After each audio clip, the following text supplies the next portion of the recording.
Ladies and gentlemen, we are live. We are live and back at it again, folks. It's a sensational Saturday night, and we at the Wrestling for Life Network got NXT Deadline tonight, or WWE Deadline, whatever you want to call it, whatever they want to brand it. But we're going to get into all of it tonight. It's going to be a fun one. Get in that chat.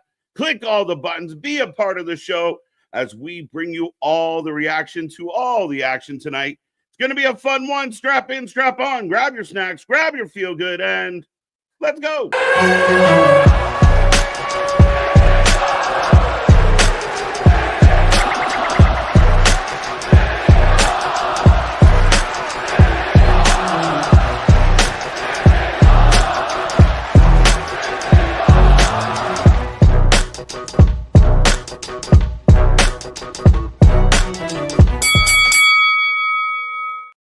Ding, ding, ding. We are live and back at it again, folks. We are the Wrestling for Life Network. This is another live stream, and we have WWE NXT Deadline this eve. It's going to be a fun one.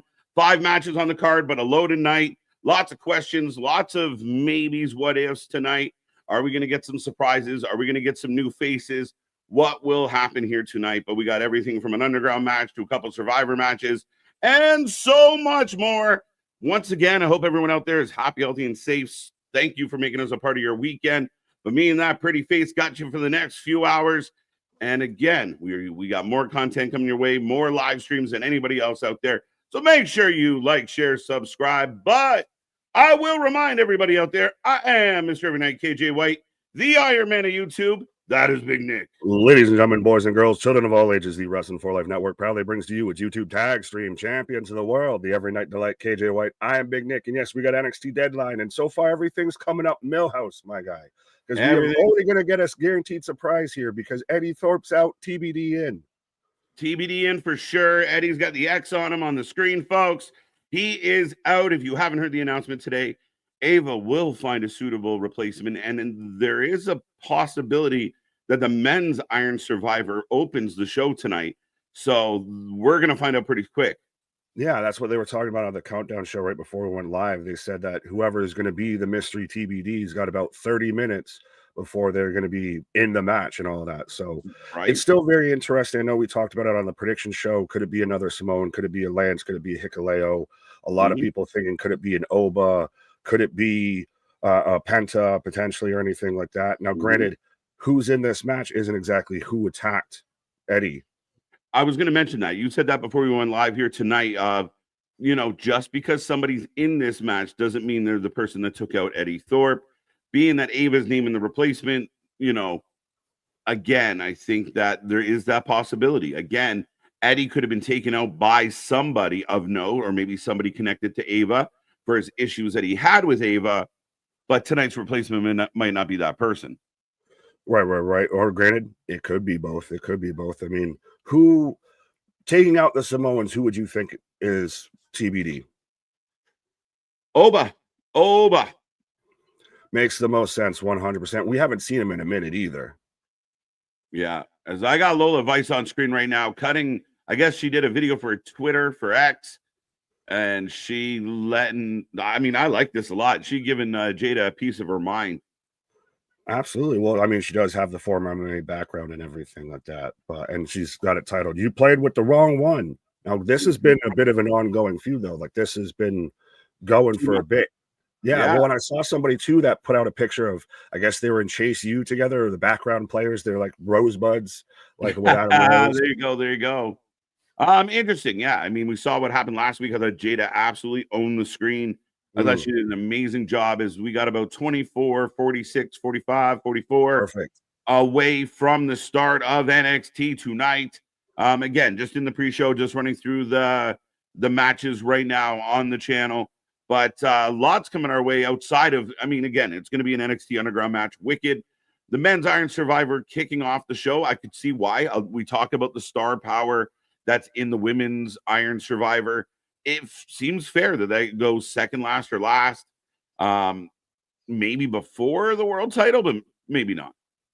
Well, I would assume the world title main events, and I would assume probably the women's Iron Survivor is the co-main. But again, like you said, that's the star-studded one. This is The men's is a bit more bouncy, flouncy, not exactly a strong case for anybody in there. Like if we had to go, I think me, you, and Anthony talked about this during the predictions. If we went just off of who's been announced to be in the match, like Ethan Page, pretty much the strongest candidate.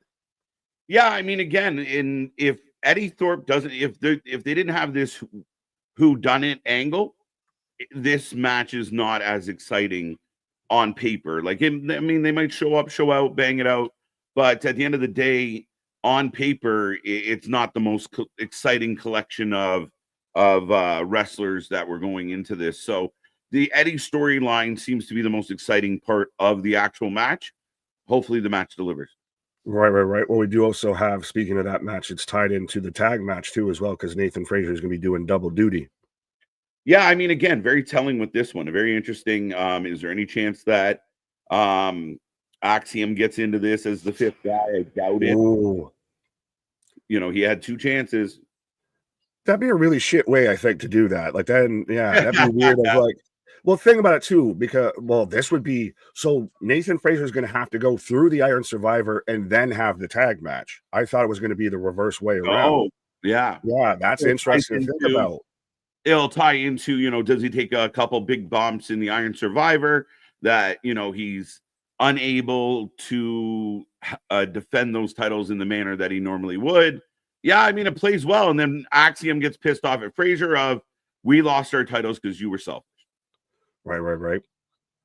But, go ahead. No, I was just going to say, should we not be selfish? And we'll talk to the chat and everything. And we'll say hi. Yeah, a little more selfless. But the roll call is getting long, so we will say hello to everybody. Remember, folks, take this link, share it with everybody you know. Help blow up this channel. Help blow up this chat tonight. As like I said, we got about 20 minutes left until the start of the actual show. But we will say hello to everybody in that chat. Don't forget, super chat, super stickers. Your only way to guarantee you get clicked on. I know sometimes people get, upset. You didn't click me, but those super chats are your only guarantee at this point. Roman was here early today. See you in a few hours. Hope you're back here, Roman, and hope you're doing well. This card is loaded. I'm excited. First stream live event from Minneapolis since TLC 2019. Should be a great one. There you go. Shout out to Minnie. Right. Joe Hendry. That's not a bad shout. That's an interesting one, but that's not a bad shout. If he enters, does he have to win? Yes. Has to. I have trouble arguing with that. Could he be an NXT champion before he's a TNA champion? That would be a mind trip because, again, I mean, I don't know. It's weird. At first, I defended, make Joe chase, but Joe's not really chasing. So I want him to chase if he's going to do it. But maybe they're hesitant. I have no idea. I'm predicting Penta in the crowd tonight is Minneapolis, Minnesota. Damian, welcome back, the leader of the Hopium tribe. Do you think we get Penta?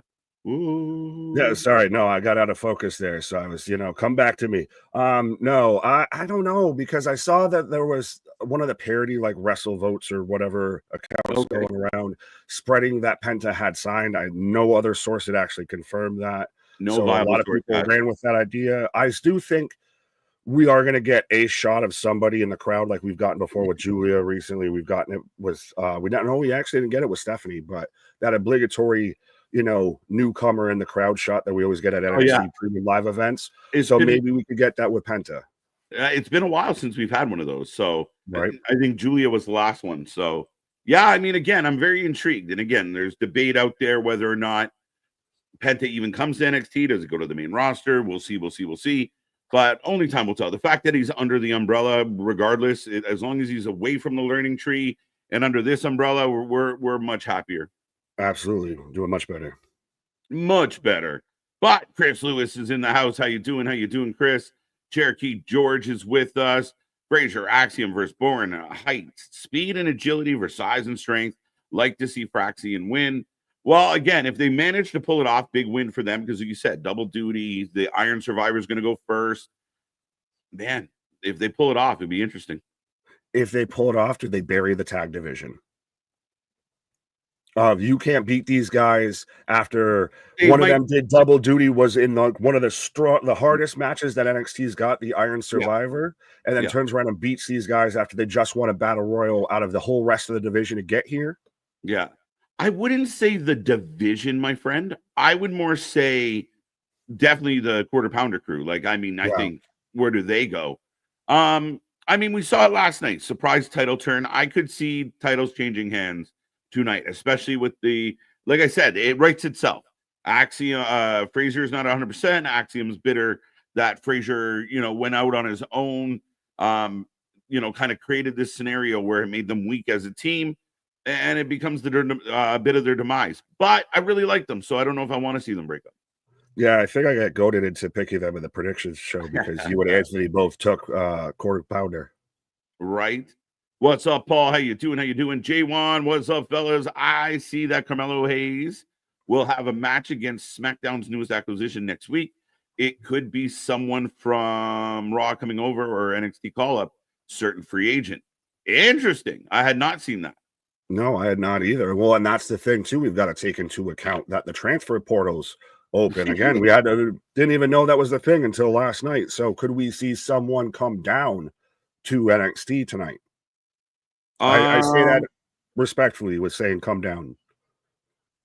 Yeah, I mean, that would be a really interesting twist. Like somebody that, Pete Dunne shows up as the fifth guy. I don't know if that's going to get a pop or a big enough pop, but could there be somebody that's been kind of floundering on the main roster that surprises us? Maybe not tonight, but at some point. I think if Pete Dunne came down to get a huge pop, honestly.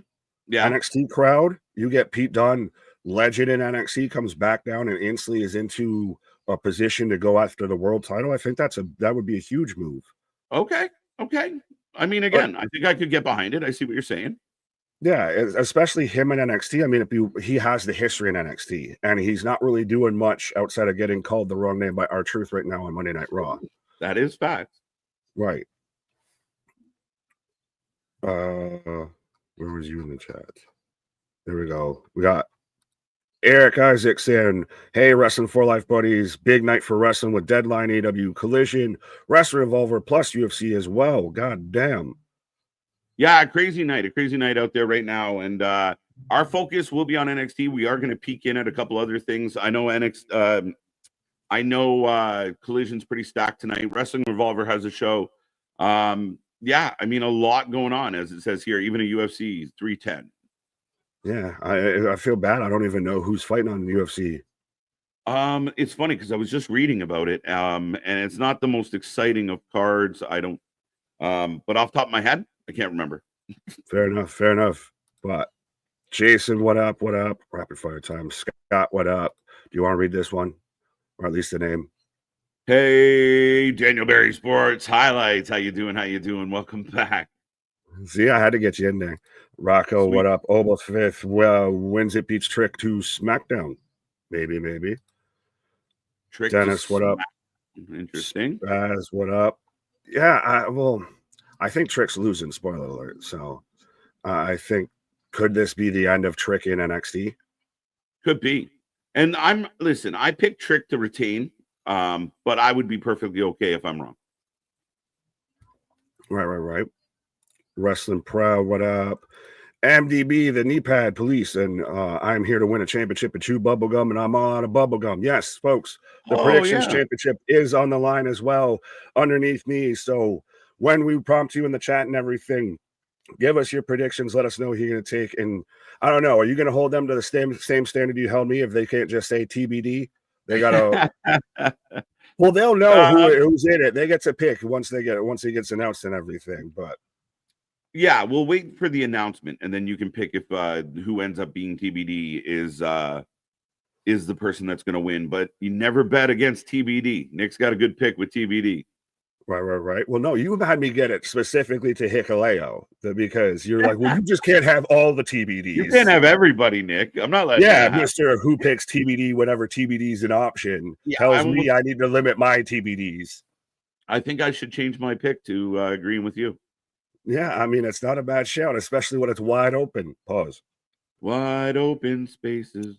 But yes, let us know your predictions once you're prompted in the chat and everything, and then we'll cut it off at about ding ding and everything in the ring. And then over throughout the night, there's no pre-show matches, so you don't get any early Brucey bonus points or anything. But the winner gets to have their name beneath me and be predictions champion to the next pay-per-view, which I think probably World's End, if I'm remembering correctly.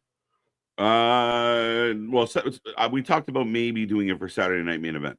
Oh, fair enough. Yeah. So you get it a week at least. At least. Right. Jordan, what up? Brandon, what up? Big Dog, Dale, OG, Triple OG. What up, OG? Ronan, Jada Parker means business. Yes, she does. Alexis, that title is mine. So see, everybody's going out there, MDB. Going to war, folks. Going to war. Get that title. Matt C, NXT cooking right now. Yeah, absolutely. And especially with the women's division. Yeah, absolutely. I mean, the women's division we talk about a lot, and for good reason.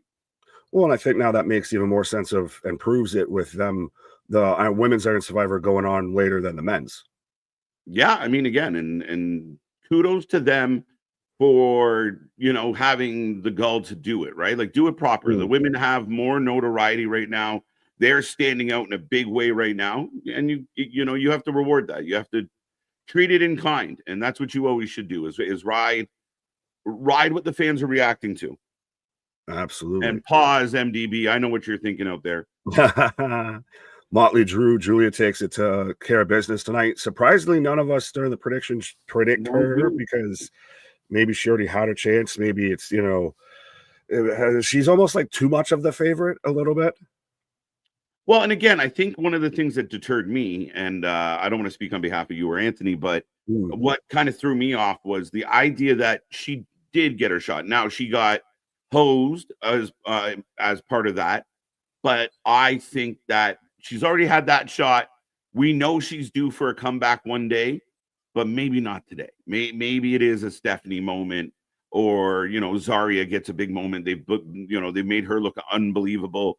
I believe it was Anthony went with one of the dark horses, Sol Ruka. Right. I mean, there's potential and options here for sure, Nick. Absolutely, as I see the options coming in before me here, but I still, even though too, if Julia wins it, then she almost has to take the title at this point off of Roxanne. She can't go at it again and come up empty-handed. If you're gonna do it, you got to do it. Yeah, for sure. I think you're at that point.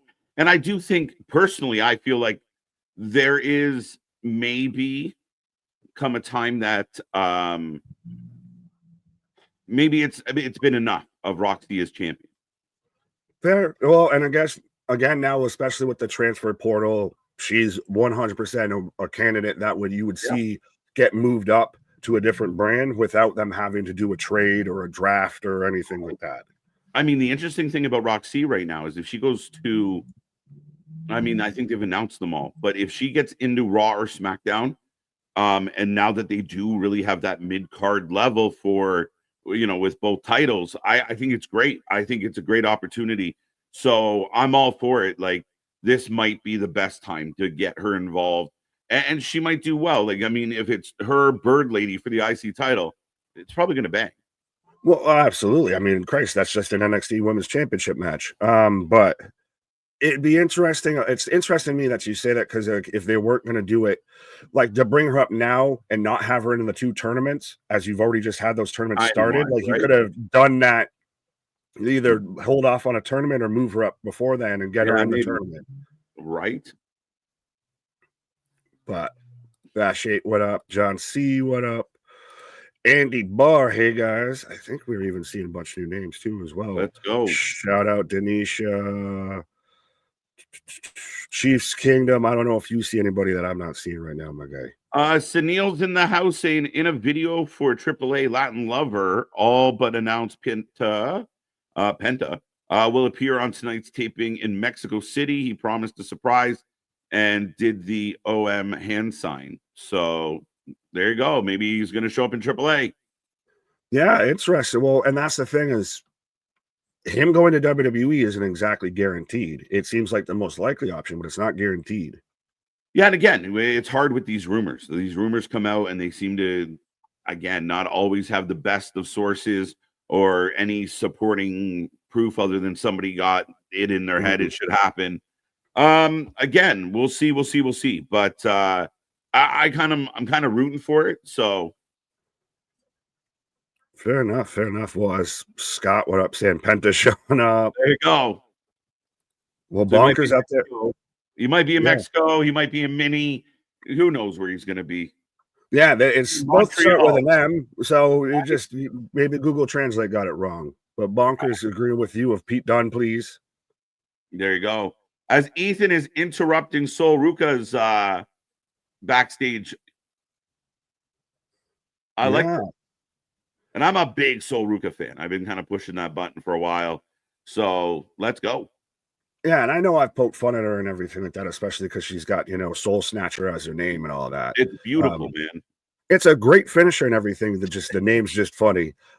Yeah, she's very much become that breakout star out of NXT that came from within NXT. That's not was a big name somewhere else. Like they brought in with Julia, Stephanie, Zarya. Soul's the one that's in here, like been in the trenches a bit. 100%, 100%. If Trick loses and gets called up, it won't be the same without the Booker alibi. Ad-libs. I was like, alibis. Why do we need an alibi? He needs an alibi, Freddie Thorpe. We were here all night, folks. Lady B, long shot, to be honest, Iron Survivor. Trey Miguel or Joe Hendry? Trey Miguel's an interesting shout. I like it. I think that's a longer shout than Joe Hendry. Joe Hendry seems like a nice little fit. Would be very surprising. Joe would be crazy. Joe would get a stellar pop, but I think it instantly pushes us into the idea of win it. Don't let this slip away. Yeah, but then you get babyface Joe Hendry versus Ridge Holland, heel champion, and there you go. Not a bad shout. Not a bad show. AJ, good to see you. Good to see you. Motley Drew, we got you already. Keyshawn, Wrestling Prouds here. Sonny Bimbo. Yeah, that's fair. Hikuleo or Penta is the replacement. What about Lance? Isn't Lance hurt, or I thought he was hurt, or he was hurt at some point. He was just coming back from hurt. That's the thing. I wasn't sure of the timeline, and I don't want to speak anything because we saw everybody get, decimated and destroyed by the men's war game of Tonga Loa did nothing in that match and still tore a bicep. So, yeah, I don't want to say anything, but I thought he was around an injury. Yeah, I think it's close. He's either just back or soon to be back. It's in that realm. Scott, yeah, I'm a diehard Jerichoholic. I saw a video he put up today of like going back to his home. His childhood home from Winnipeg. I was like, ugh. Did you just comment stay there underneath it? No, go back to Florida. Right? We got Brock. No, we'll take Brock back. We're in Minnesota. Yeah, he could just meet us at the border, split custody. Trey, good to see Chiefs Kingdom. Let's go. Adam Colton. I might repeat some of the ones that you did. Big Dog, how you doing? What popped you?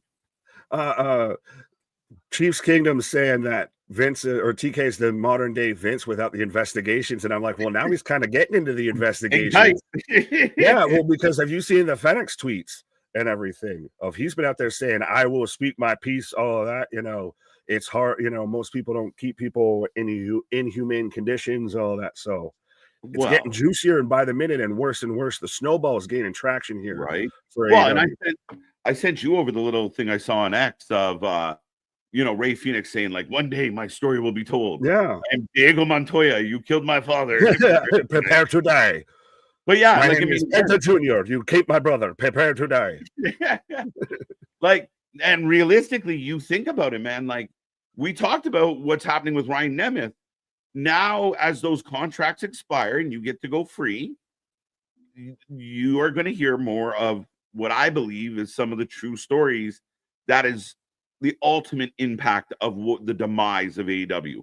What we've watched disintegrate over 2024, I think a lot of these stories will shed light to stuff we already kind of know, but almost go like, told you. Does it feel like the Young Bucks are at some point within the next probably 5 years going to come out with a Killing the Business sequel book and everything? And it's just going to be titled Killed the Business? Yeah. Well, here's the tricky part is they think they don't see it the way we see it. They think they are what they say they are. And again, well, that's the unfortunate part. They are they are what we see they are. Yeah, that's what they say they are. What's up, Boston? What's up, Denisha? Adam Colton, we got you already. Chris, again, welcome back. Byron. Kid Rivos is now in the house. Christopher, always a pleasure. But folks, get in that chat. Don't be quiet. Don't be shy. Say hello and let us know what's on your wrestling mind. We're getting close. 4 minutes, I believe, from the start of the show. Absolutely. And I'll take a minute to pitch like Ken Rock did a little bit here of saying, well, everybody, what's up? KJ and Big Nick. I had no idea there was a PLE tonight for NXT. Glad I set my notifications. Absolutely. And everyone else should be out there like Ken Rock. Make sure you set your notifications so you know all the times that we're live and everything. Every stream that we got going up, every video, because you never know what might just pop off in the world of wrestling. And 100%, if you're new here, if you've been here for a long time and just haven't hit the button, if YouTube just did you wrong, did you dirty, glitched out, and didn't hit that subscribe button for you or anything like that, make sure you hit that, become a member, all the things, hit all the buttons. We got the little emotes. We got anything and everything we can keep you entertained with. Yeah, and don't forget those little reaction buttons on the side if you're on a mobile device or on your computer. Those little reaction buttons really help out the algorithm. Click those two. Give us some hearts. Give us some laughy faces or whatever else is there. Click those as well. Don't forget them. Right. Give us a 100. Right. Did somebody say 4 minutes? We're down to 3. Yeah, that's our gimmick. We'll have to do that if we get Bischoff on for an interview. He'll just have to do, did someone say 4 minutes? Did someone say 4 life?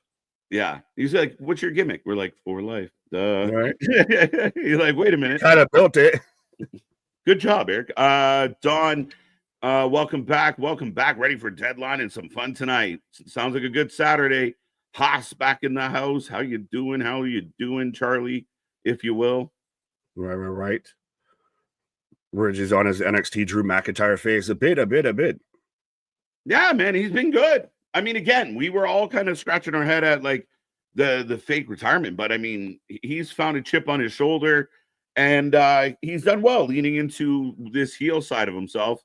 It works. He just did a sit down where they're showing him playing rugby and I mean, it's good, man. It's good stuff. Absolutely. He's come a long way. And that's why I think some of these NXT moves aren't terrible. Like, can a guy like Ridge refine himself and then matter when he comes back? Yeah, that's been this man went from being retired for a day to now in the main event scene and everything. So yeah, it's done wonders for him. And we've seen it before with like Baron Corbin, etc. Right. AR1, Ricky Starks is a 5th man. Oh my God. Let's go. Then you can't, if you're going to do that, you don't open the show with that unless you want that holy shit fuck right out of the gate. Let's go. But we're getting a rundown of the Iron Survivor, the rules, a little video package. So Nick, I don't know if you wanted to remind everybody, but it's like what the rules were. I don't know if you still have Fair them enough. Yes, yada, Billy Sellers, all of that. I see you. So the rules for the Iron Survivor Challenge are as follows, and I'll try and say them within 30 seconds. 5 wrestlers compete in the match which lasts 25 minutes. 2 wrestlers start the match, which begins the timer, and every 5 minutes, another wrestler enters with the 5th and final participant entering at the 15-minute mark. Each time a wrestler scores a pinfall, submission, or being the victim of a disqualification, they gain a point. Points can be gained even before other participants have entered. A wrestler who is pinned or submitted or is disqualified goes into a penalty box for 90 seconds, after which they can re-enter the match. The winner of the match, dubbed the Iron Survivor, is the wrestler who scores the most points at the end of the 25-minute time limit. In the result of a tie, pay attention, those who are tied enter sudden death overtime. The winners of the men's and women's matches are in a future match for the NXT Championship, NXT Women's Championship, respectively. Full scored 7 years ago. Right, I did it right as that. Did it right into 7 o'clock and everything. Right, so there we go. There I told you I was going to get it in 30 seconds. But ladies and gentlemen, Deadline is going live. Get in that chat. Be a friend. Tell a friend. Let's blow this one up here tonight. Let's see if we can get back into those triple digits. Now, yes. Don't touch anything. Everyone, hands up. We got to come together. Yes. All right, ladies and gentlemen, Nick and I are in sync, and that's not where you keep your dishes, but together. Yes. Sorry, this popped me up. Do I hear now 5, now 6, 7, 5 million, 8 million, 9 million, 10, what? Right. You ever see when they do auctioneers and they send them to a rap beat? It's fucking the best shit ever. Right. I've got the crowd shot of Minneapolis, Minnesota. Scott, I'm surprised you're not there. Or if you are, you're watching us while you're there. I appreciate it. Yeah, where's Scotty? Well, I know he went to SmackDown. Look, Javon's on a roller coaster. Do you think we talked about this? I believe even last night. Do you think that they could have done or should have done, if you're going to be in Minneapolis, do it in the Mall of America, get that whole old school vibe a little bit? Do it. Yeah, I think so. Everyone's arguing and talking about the Hammerstein. I'm all for it. Let's do some of these old venues that we haven't seen in a hot minute. Right. Prince. Purple rain. Right away. Rain. Nah, man. You got to go raspberry beret, my guy. She wore a raspberry beret. As here, Trick walking in the building. They're definitely going to explain these rules again. 100%. But you're going to get a visual on your screen, which, thank God. What you trying to say about me reading? No, I'm just saying it was a lot. So a visual might help. Fair enough. Yeah. As we're getting a little click, clock, talk. I'm currently typing with my chin. Anyone else notice they just use like the purge siren? Yeah. With there. Damn, Stephanie looking nice. The boys, she's your pick, I believe. She is my pick. I mean, again, a hard one to call, but she's definitely my pick, Nick. Well, and still, I find it interesting, and that's why even when I was reading them off, because you brought it up specifically, because I had never heard anything about a tie rule, and you brought it up. It's interesting that that's brought up in there of if there's a tie, and it feels like if there's going to be a match that could have a tie, we might see it tonight. Well, here's the thing, like, we've never had one, so interesting. So I don't know if it was always in the rules or oddly enough just slipped in there this year. I wonder why. Yeah. Someone's going to correct me. They always said that, KJ, but it's been in there the whole time. I kept the receipts. I have a screenshot. I keep a weekly screenshot of the Iron Survivor rules just so I know. Christopher, what up? Stephanie Vacour is a beautiful woman, absolutely, and that's the nicest way you can put that, and respectful. I appreciate the respectfulness of that one. Yes. But we're almost set. Remember, folks, prediction title on the line. Right. Well, they brought up about like the end of Chase U and everything with this, and I think it could be interesting. What if Andre Chase is in the men's Iron Survivor? Again, we talked about it doesn't have to be who took out Eddie to be the one added to the match. And then you could set up Ridge versus, Chase again. True. Now,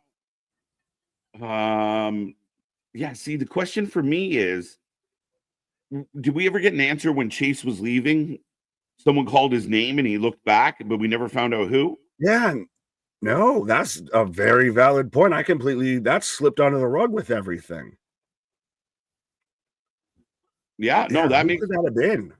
Wait, well, I don't know. It was just Ava's real voice. Hey, Andre. Hey,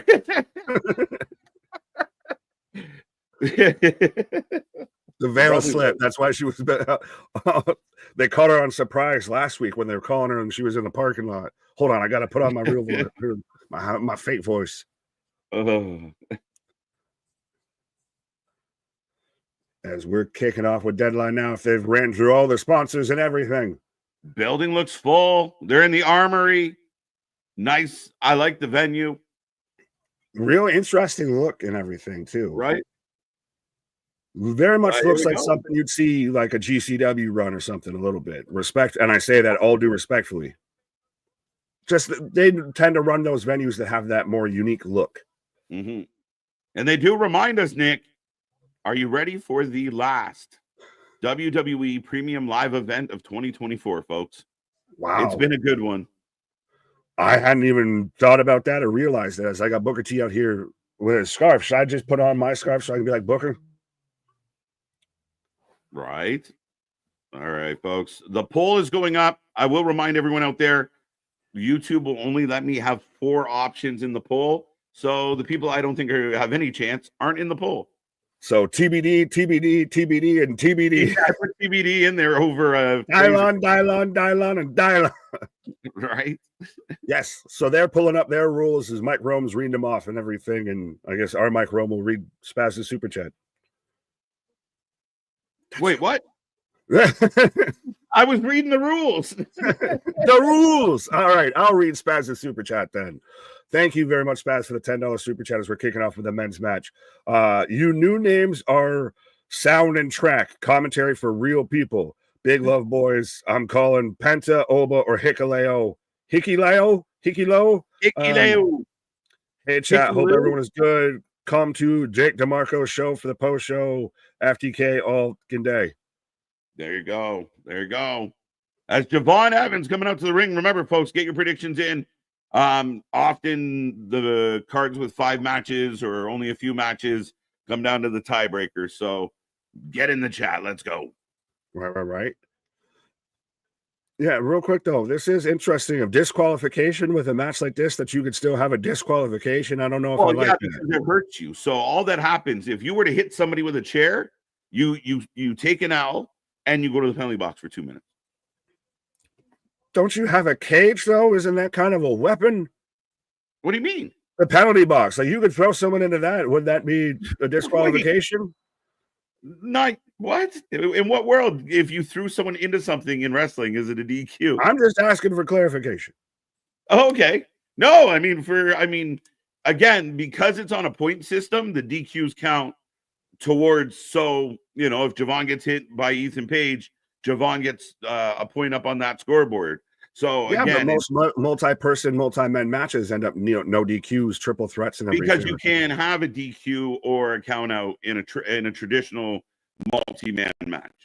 Fair. Right? You and your logic. Solve Sensible talking from that man. I'm just explaining. I'm just explaining. Right? As Wesley coming out, I don't know how to feel about Wesley with this fucking this Anthony Bowens haircut. He does look like little Anthony Bowens. All right. Slim down Bowens.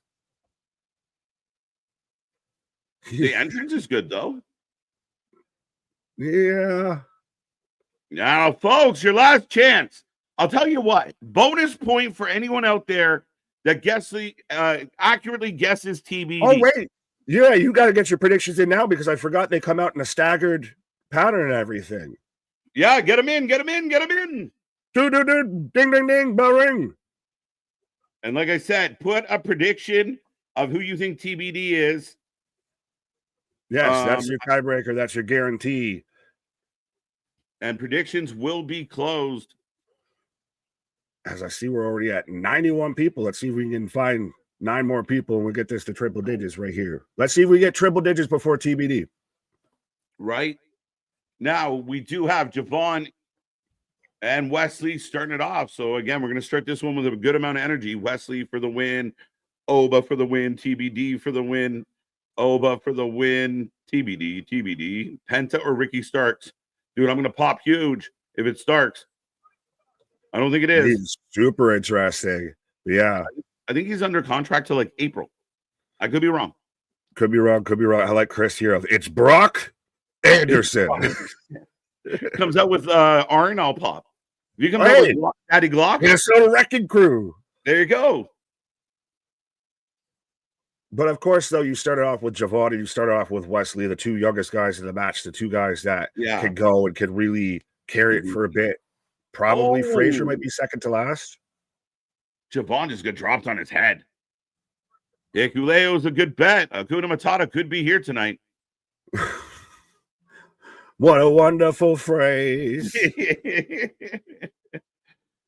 Page. I'm sure it's Oba. I'm leaning towards Oba. If it's Oba, does he also have to win? He has to win? Yes, I think so. Yeah. Right? You don't.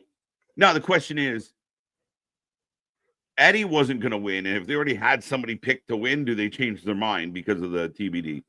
What if they built this in like this was all planned initially from it? This was long-term booking. Right?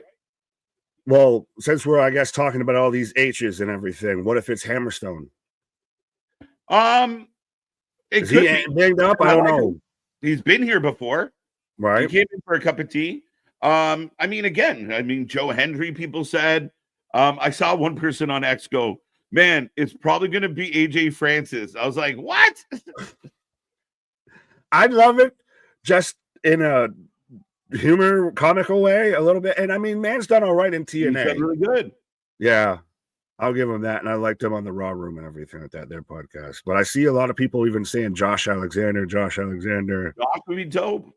What's Twitter saying right now? I don't know. You check it. Well, Chris is saying it could be Frankie Kazarian. Oh, God, don't do that. If it's Kazarian, I will be upset. It will be like is Kazarian the Chris Jericho of TNA? Not yet. Because he's getting there. He's getting there. He's on the periphery. He's close. Frankie, for me, though, the guy can still go. He's a good hand. He could really go. Like, he's a quality in-ring competitor. Jericho's a disaster. I have no time for Jericho. Stomp to the back from Wesley onto Javon. To Javon.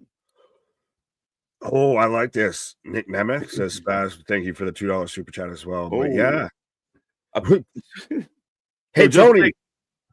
Sorry. Go ahead. Hey, Tony. I was going to say, hey, Tony, you want to screw with Brian Nemeth? Well, we'll bring in Nick Nemeth. You say GCW? Well, we like GCW, so we'll bring in Ryan. We'll bring in Nick. Bring them in both. Make them a tag team. Wesley with a little slappy botch. Right? The Zigglers as a heel tag team? Let's go. It works to me. I mean, could you see if, like, Dolph, I know I like what he's doing right now in TNA, but him back in WWE and kind of these mid-card divisions that they've got now. Yeah. Sounds really nice to me. Right.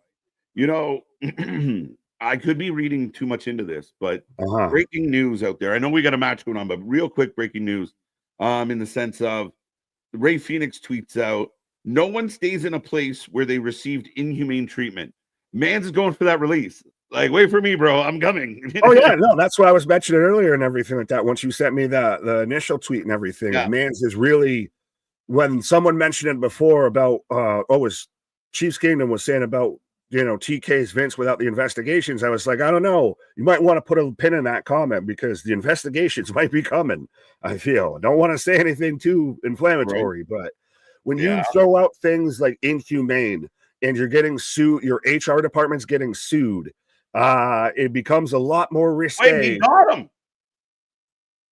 Wesley with his feet up on the ropes gets the first fall, folks. So Wesley up on that 1-0. As we're at 5:03, 5:04 in the match, which, by the way, again, so if you're the last person in the match, you're kind of hard pressed. Yeah, that's the one thing I don't love about the rules, because if you are last, you're really in a fucking pickle. Excuse my language. Well, and then that's the thing, is people have said the counter to that with the War Games matches now at this point, with not knowing that nothing can be result in anything until everyone's in the match. It's that weird fine line of, well, which one do you prefer, I guess. Right, yeah. I mean, like, part of me wonders if they extended it 5 more minutes, so at least the last person has a 10-minute run at it. Yeah, give them 30 minutes, but... Especially, you got to remember, like, you're in 5-minute increments and you get a 2-minute penalty. I mean, that penalty really matters because you're out. If you get pinned 2 or 3 times, you're in there 6 minutes. It's crazy. Right. Small fans, what? MDB. Yeah, it's Robin. So Nathan Frazier, the Robin to Not Man, just came out right now. Right. Oh! You want to read this one first? You want me to? He couldn't find parking, so he chose to drive by. Yeah, that's nicer than what I was going to say. I was going to say he couldn't get over the fucking ring. It'd be like seeing fucking Hornswoggle try and get in the ring. Drop kick to the outside. Javon in the penalty box, folks. Right. Total 9. Javon out and instantly just clears over the top rope. That was amazing. I'm gonna go 7 on everybody. What's the over/under on total falls? That's a good one, Rocco. Yeah, over under 7.5. I'll take the over.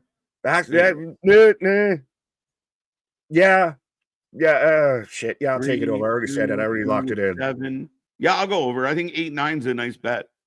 Well, it's interesting because it still could come down to only like 2, 3, but you got to realize them add up really fast. But I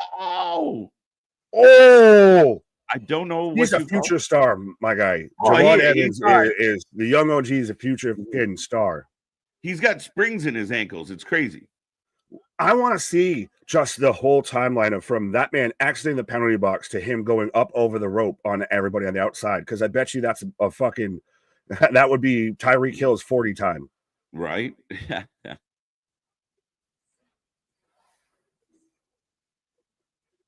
Going up top. On to the top.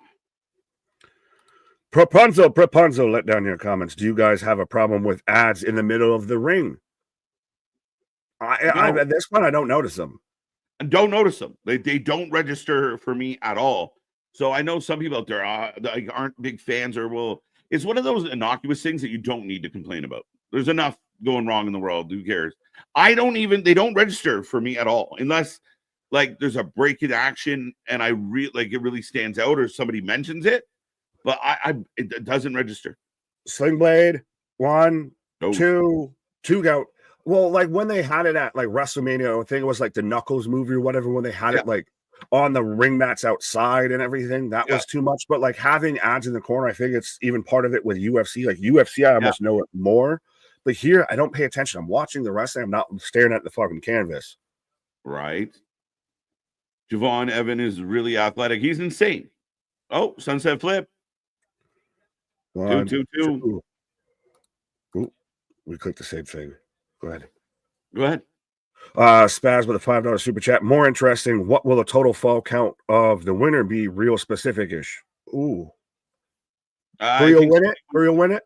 3. 3 sounds right. Yeah. Like 3, a couple 2s, and a 1. Yeah. That's the thing, is it adds up fast when you got 5 people in there, too. I forgot about the 5th guy. Shit. It's definitely over 7. Oh, I'm so glad, because you could see Nathan Frazier kind of click his ankles on the middle rope when he dove through there. And I was like, oh, please don't go south. Please don't go south. As they're bringing up Axiom, that he didn't qualify. Yeah. The gear in this match looking nice so far. Great knee pads. MDB, the knee pad patrol, showing out the knee pads of the night. There we go. Ethan for the W. So is Ethan next? Perhaps. I mean, I was trying to think if those names at the bottom right there by the time. Oh, here he comes. Fair enough. I was seeing if it was the order, but instead it's letting you know who's in like the lead right now. Oh. Just the chat real quick goes 37% for TBD. Hilarious. Ethan gets 29, Wes and Javon tie at 17. There you go.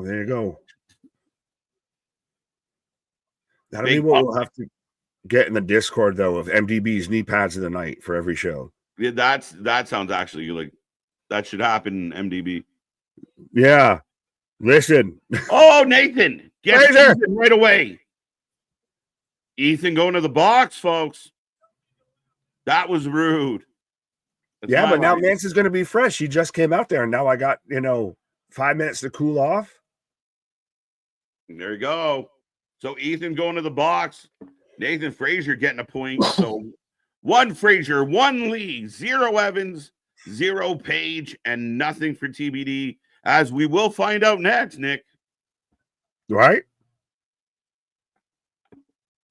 As they're all forcing him into the box. Hello, Clarice. Just Javon.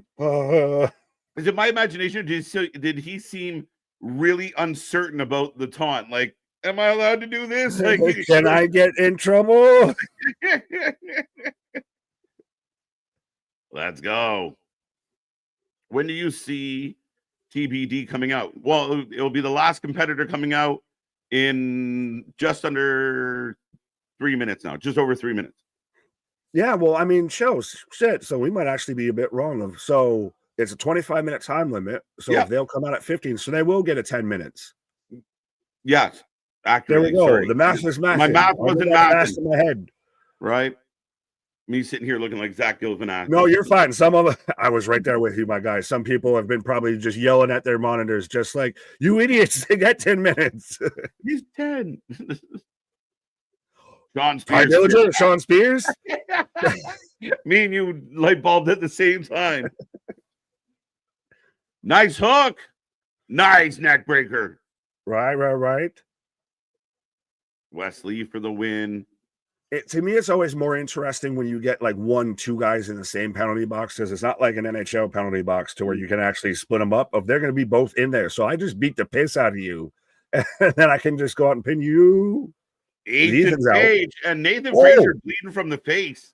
Yeah, is it the nose? Is it the teeth? Looks like he caught a potato. Or potato. TBD X-Pac. Oh. Yeah. So, yeah, X-Pac. We're dealing with the X Factor. So, Wesley won. Page won. Frazier won. Evans 0. And TBD is under 2 minutes away. Right. Two-time NXT. Oh. Could it be Nico? Spears' new protege. Would anyone know who Nico is? Well, I mean, he's been on a couple episodes. Scorpion I didn't remember about Nico until you just brought him up just now. That's fair. Oh! Tope knocking him off the electric chair to the floor. Javon's down. Evans down. Oh, Ethan. Good googly moogly. I like unreal. Let's go. Socrates of just good God. I'm enjoying the match so far. It's been fun. It's been fun. And Javon just instantly up and just, yeah, bitch, and just jumps on everyone. Oh, they're saying X-Pac propelled him. The motivation from X-Pac frog splash, that was a little cloak in the jug. 2 on the frog splash. Yeah, that was not Montez Ford delivering a frog splash. No, and Frazier's leaking and crawling out of the penalty box. Going right back after Ethan, though. Yo, 20 seconds, mystery opponent. Who's it gonna be, dude? Who we got? As just head kicks all the way around. Everybody's stumbly, fumbly, and everybody's down. Everybody's down right as TBD comes out. Yeah. So I'm waiting for just the strut. 3, 2, boom. Yeah. Who is it, Nikki? Horn. I told you. That's strut. Let's go. Everybody's factor in the arena just got about that much tighter. But they're on their feet, and the camera will not show the runway. Right. Let's go. Holy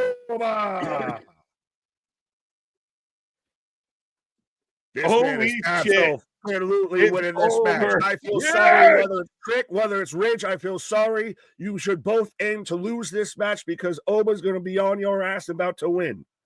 The new marker for over-under pinfalls might have gone up to about 12, guys. Yeah.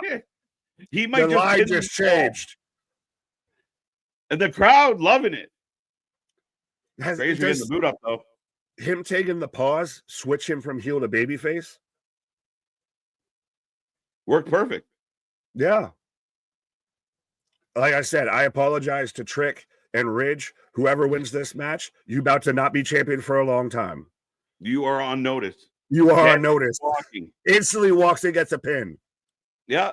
So we got one for everybody but Evans. Oba family get belt. Yeah, let's go. I don't know how I feel. Like I feel bad for Javon if man's just taking all the pin losses. Right? He's just getting pinned by everybody. Right. Rookie dudes, bro. Right, but they're just chanting. The crowd is chanting right now. Oba family. His entrance is outstanding. His guy has main roster built on him. Like we talked again, the transfer portal. Oh, yeah. I'm surprised he's here and not in the transfer portal. But I mean, if he's staying here, what better thing to do is give him a dominant win here and then send him after Ridge. Him as a world champ. Yeah, well, he could go against Trick either too, as instantly Oba's been out here for 2 minutes and is already in the lead. There you go. Oh. No, he's still got one. Oh, I thought that pinfall counted. They broke it up. Oh, Nathan trying. He's about to have another one. He about to have another one. He might get two at the same time. Right? Pearl River plunge. Oh, as Ethan pulls out the ref. But yeah, I could see Oba's gonna end up with a long, like, NXT title run, and it's how do you beat this monster? Right? He might break records. He might just give the belt back like Asuka of like, I don't need this anymore. That's what I thought he was gonna do with the North American title. I'm sorry, I'm broken in your toy. Here's your title back. He's got Ethan by the throat by the penalty box, and Ethan's just like, huh, okay, whatever you say. Yo, did you see Javon sold the impact of Ethan off the window? Uh-oh, Wesley against the apron. Bro, Oba is the guy that right now I could see. They knocked out the camera. Dude, they knocked out the camera in the penalty box. Bro, this is Godzilla versus Tokyo right now. He is just destroying Javon from the top of the penalty box. Down goes Oba. Down goes Nathan. I was right about Oba. Oba's a goddamn kaiju out here. That's what I was saying. Of he's out here, he could fill in for every spot that Bronson Reed was going to have in the IC division color. 1, 2, 3. Finally, Javon's on the board. So everyone is tied right now, folks. Javon on the board, folks. Just started watching what did Desmond Xavier sign with WWE. But Oba has been absolutely dominant. This is a men amongst boys. What? I said it's a men amongst boys. We've said this anytime when Oba's out there. It's a men amongst boys. Right? Look at this. This is a before and after picture. Before roids, after roids. Not saying that either man is none of them. No. Yeah. Right? Like somebody out there has to use this in their ads of like, before our protein shake, after our protein. Right. Before watching Wrestling for Life, after watching Wrestling for Life. Dude, get me that pic. That's happening. That's a thing. I will try and find you it. If not, there's 90 some odd people watch this right now. The socials are literally scrolling before you. Someone get us that picture. We need that meme. Right. Oba versus Gunther next year at SummerSlam and clap. Remember, even if you set up a Oba Braun Breaker type vibe. Well, give me Braun Breaker versus Oba Femi for the IC belt on Monday Night Raw and tell me that that's not going to be a strap on and strap the kid match. Yeah, absolutely. As Nathan and Javon wearing out Oba right now, but Oba just keeps flinging them off. And again, you want to get a guy over as an absolute beast, this is what you do. You let him, again, it's Godzilla versus Tokyo. He is here to fuck shit up. Me fighting with like young teenagers for the Turbo Man doll at Black Friday, everything. Right. Get the fuck out of my way. I'm a grown man. Right. Oba's got grown man strength, and he's outside of Javon, he might be the youngest person in the match. Dude, they're feeding him super King Kong ain't got shit on me. No selling the shit out of this. Big forearm. Oh my God, that elbow just sent Javon's chin line into the fucking upper deck. Oh.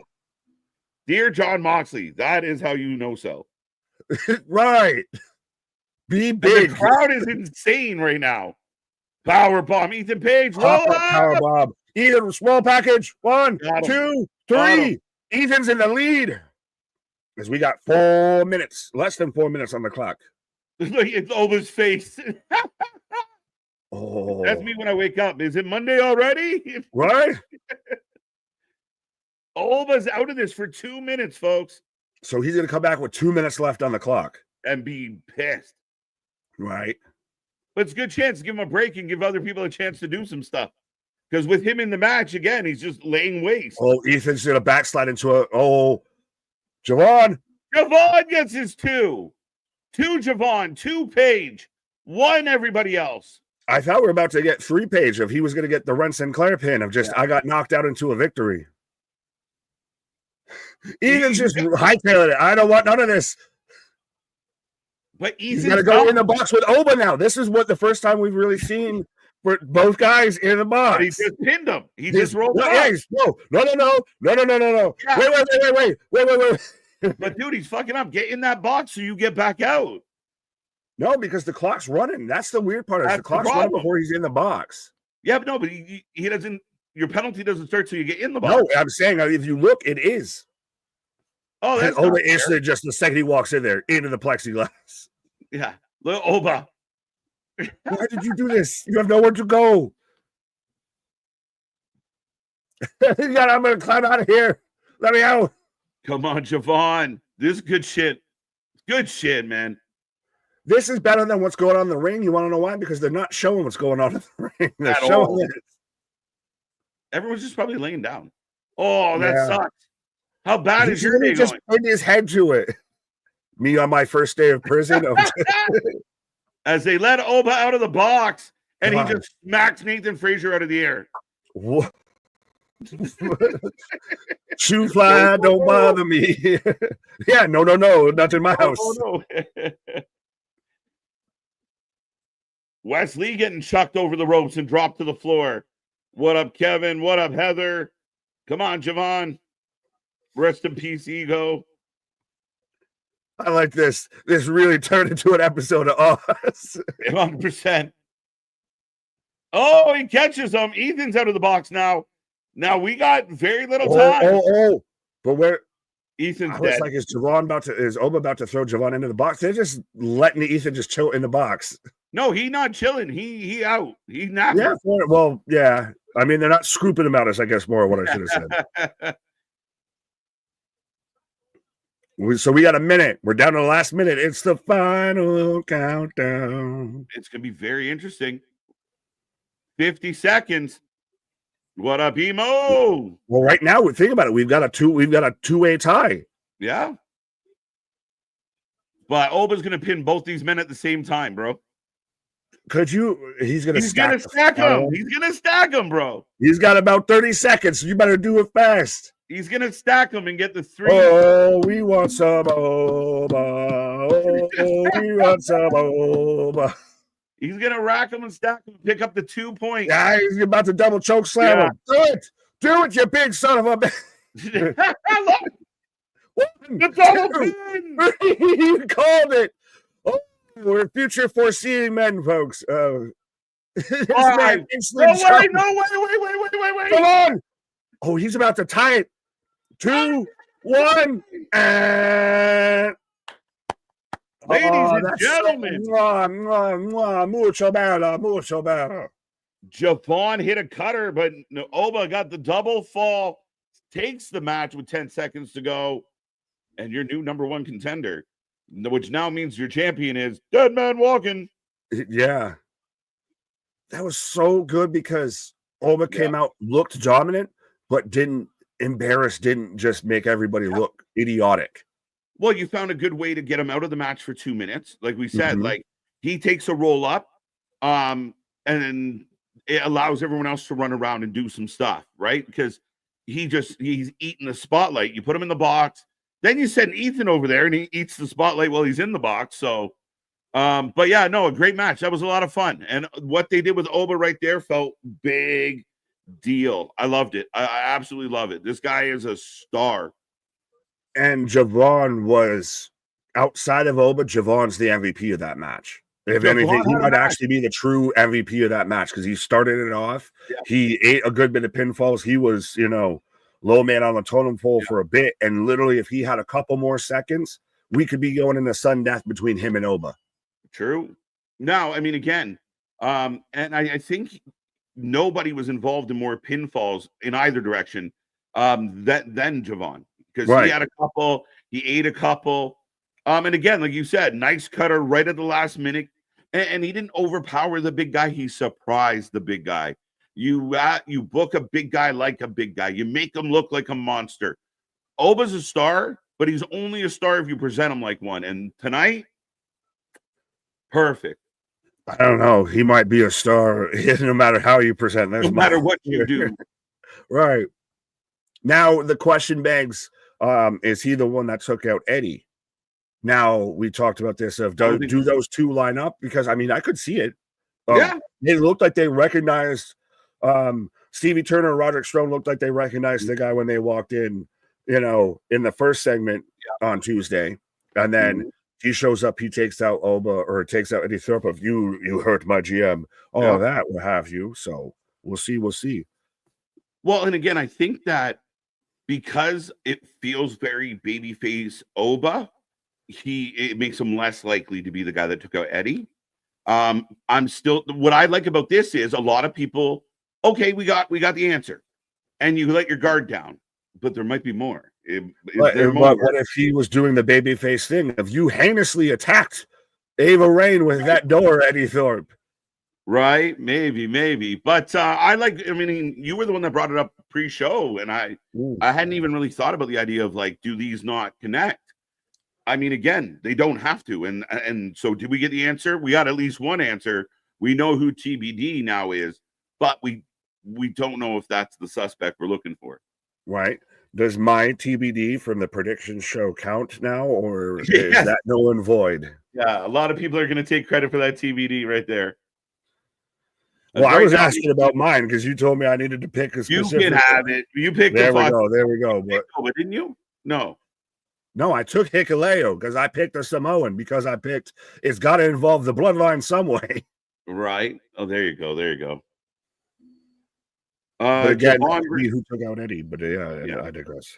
Sorry. Javon versus Oba could be a thing that happens for sure. Perfect David versus Goliath setup. It'd be good. I mean, Javon hits that cutter. He's going to say, I had you. So maybe Tuesday next or the Tuesday after we get something like that. Yeah, and so, right. And then we can just get Oba to be like Vin Diesel if it doesn't matter whether you inch or a mile. Right.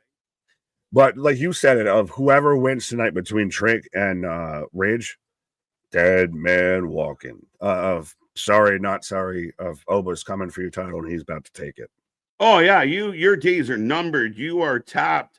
I'm sure that Ridge might make a good champion, and maybe that's what you do. You give the belt to Ridge. Just Trick, you get him away from that. Here you go, Ridge. You take the fucking hit. You take the fucking smash job. Yeah. I'm gonna go over here and keep my value a little bit. I'll go whoop my Trick over here and everything in the corner. You just go and get smashed by them good hands. 100%. So, folks, if you're just tuning in, Oba Femi replaces Eddie Thorpe and wins the Iron Survivor match emphatically.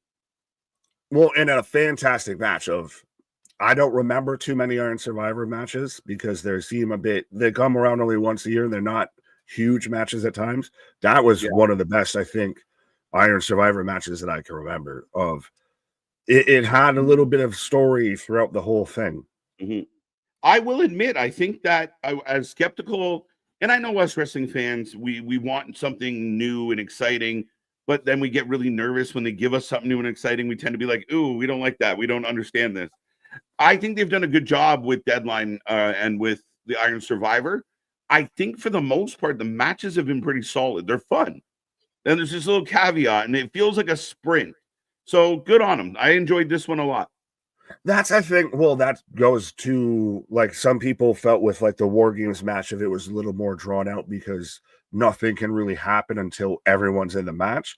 This is constantly going the whole time. So, like you said, it's a sprint. You're hard against 25 minutes. This isn't going to be an hour match or anything like that.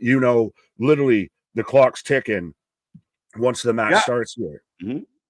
Yeah, no, you're 100% right. So, I mean, again, for my money, I like it. Right now, I'm getting a Saturday Night Main Event package starring Cody Rhodes, but I will be right back, sir. Fair enough.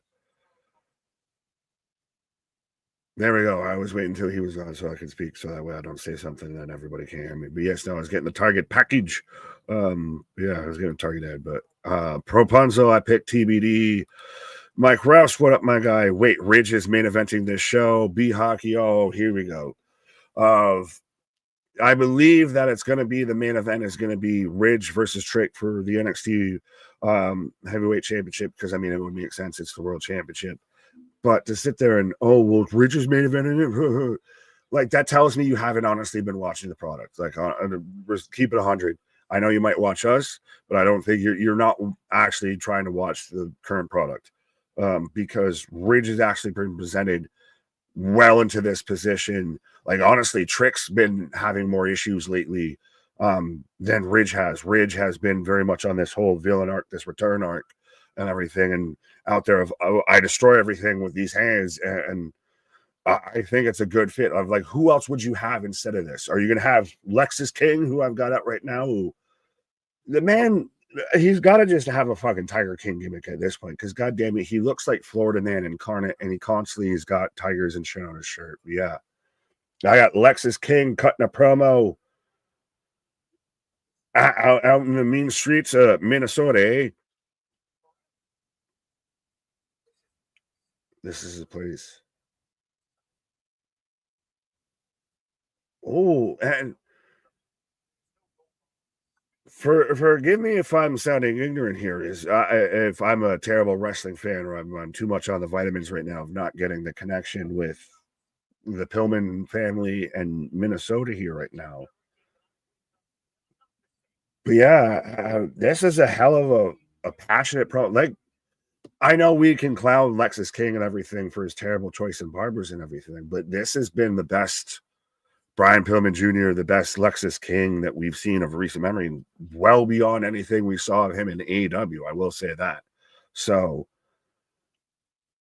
I dig it, and I think he kind of works. And maybe we always expect a little too much at times when it's a new talent coming from that's known from elsewhere, that they've got to instantly rise to the top of the pack, when they still might need to grow and evolve and, sink their teeth through NXT a little bit here. As we've got the No Quarter Catch crew backstage right now. Who do you think will be called up main roster Roxanne Perez?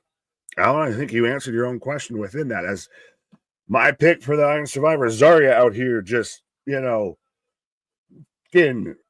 curling the barricade in the parking lot, in an abandoned level of the parking lot. So up next, we're getting NXT Underground. We're getting Lola Vice versus Jada Parker right now, about to take off. So, folks, I will, unless the voice from beyond, there we go, the voice from beyond out there. Who wins, Lola versus Parker? Let us know in the chat, folks. Absolutely. Lady B. Roger from Family Guy cut from Alexi. Be nice, be nice, be nice. AR1, I'm not going to read that, but I mean, you do you, boo-boo. That true Brian Pillman abandoned his son by throwing him out on the street. I don't know. Like, that's it. I didn't want to fully say it. I didn't want to get sued for defamation or what have you. But yeah, it was very interesting of that whole promo, and very impassioned. Like, if it's true, if it's accurate and everything like that. I mean, I'm all for it, and it was a hell of a promo. And again, I like the way that they're starting to actually make Lexus King feel a bit serious. And I think he's actually really starting to play into, again, that Pillman lineage without being Pillman. So I dig it. I dig it. I just wish he'd find a new fucking barber. Mark's taking Lola. And he's Lola. Everybody's Lola. I'm taking Jada 100% with this. This woman is a woman after my own heart. She's, her fucking finisher and everything's just a move everybody, I think, is signing up for. And she's out there doing the LeBron taunts and everything. She's an instant star, I think, out of the women's division. And I know Lola was supposed to be that, and was that until they made her try and be babyface, and she couldn't cry. Like, I've seen people chop onions and shed more tears than this woman as a babyface and all of that. But Jade, I think, has leapfrogged her in terms of the pecking order of this women's division by far. As they're going through everything from Lola of growing up doing karate to incorporating Mortal Kombat, hit points and everything. Give me Miss Parker. Yes, absolutely. How you doing, Miss Parker? Jada, there's my peoples. Lola. Jada probably number 6 or so in this woman's pecking order, and has more charisma than the entire men's roster. I mean, I'd like to argue with that about that, B-Hockey, but you're not exactly wrong. I mean, think about it. You got 4 alone right there in the women's division that are just in the Iron Survivor match, and we still didn't even mention Fallon Henley or Roxanne Perez, the 2 champions in this whole division. So I'm right there with you. I believe it. It's inevitable, man. Jada is up next. Absolutely. She's found it. Like, she's even surpassed. We've talked about out in the mud and everything like that. And it was interesting when she first showed up with them. But she's surpassed even that whole faction. That tag team now feels beneath her a little bit. Like, she's, again, it's been crazy the amount of like blue chip, just stud prospects that you see in NXT that you can see one or two matches from, one or two segments from, and know very much that like they're going to be something big down the road. Like, as long as you don't fuck it up, it's going to be big down the road. Now, granted, I feel like we've seen that in other companies and they managed to fuck it up, but I really like that NXT lets them be them. Like, I believe both of these women, whether you're taking Lola, whether you're taking Jada, both of them feel extremely believable in who they are and who they are as a character. Big dog, we shall see. Yeah, no shit. It's called having a match, I guess. Nick, I had to show up to say I acknowledge Lola Vice. Well, there you go. I guess you acknowledge Solo Sikoa too. You make very wrong decisions. I can, but I got Lola coming out right now. So we've got, this is very a la Bloodsport. We've got the trainees, the young lions, what have yous, the backstage staff all around the ring. Is Lola coming out like in Street Fighter? Shame there's been almost none of that on the men's side. We admit 100%, and I think that's why we especially bring up and praise how much NXT has been for everybody that wants to champion women's wrestling and act like they're a fucking hero with that on all these other companies. NXT is the one that's really doing it. Like, NXT is the women's wrestling show at this point, and no one bats an eye about it. No one focuses on it. No one feels like, oh, they're just giving us obligatory women's segments because they need to or whatever. It works. It's compelling. It's entertaining, and it's what drives you in, and it's what drives the show. Absolutely. Man, I would have loved to see how Dusty would have handled Jada. Oh my God, I've been so great. It'd been so great. She's so talented. There's one just Jada, Miss Parker out here. Miss Parker, she's so great. Now I'm gonna have to do Dusty doing that. Hello, Miss Parker. Absolutely. But yeah, no. She's so fantabulous. She's so wonderful. She's fantastic, baby. But yeah, Miss Parker, Jada Parker coming out right now. As again, underground rules, no countouts, no pinfalls. The only way to win is by knockout, KO, TKO, or submission. So knockout, referee, stoppage, or submission is how you win this match, folks. Now, does Jada have a hidden brick? I know something that might be harder than a brick, but I digress. Look, it's Love Doug from MLW and GCW. Dorlisa, hi. I feel like you're a new name. Hi, but I don't know who Love Doug is. The most I know of a Doug is Doug from the Nickelodeon show. She about to whoop Jada ass, no cap. No. Lola out here all in Street Fightered up and everything. She very much of Carla Esparza from the UFC and everything, especially when they started adding the women's divisions and everything like that, is who Lola reminds me of. And Jada very much acknowledges this moment, and everyone's behind her. Like, Jada has come into her own as of recent, I feel. I gotta have my brick. Yeah, that's what I got a desk for. What? Sorry. Lola wins. Oh, already underway. I'm gonna try and do this fast, unless the voice from beyond did it before me. There we go. But the predictions are closed. Absolutely. Yeah. This match is A+. And it hasn't even started yet, but we are already underway as Jada right now in control of Lola.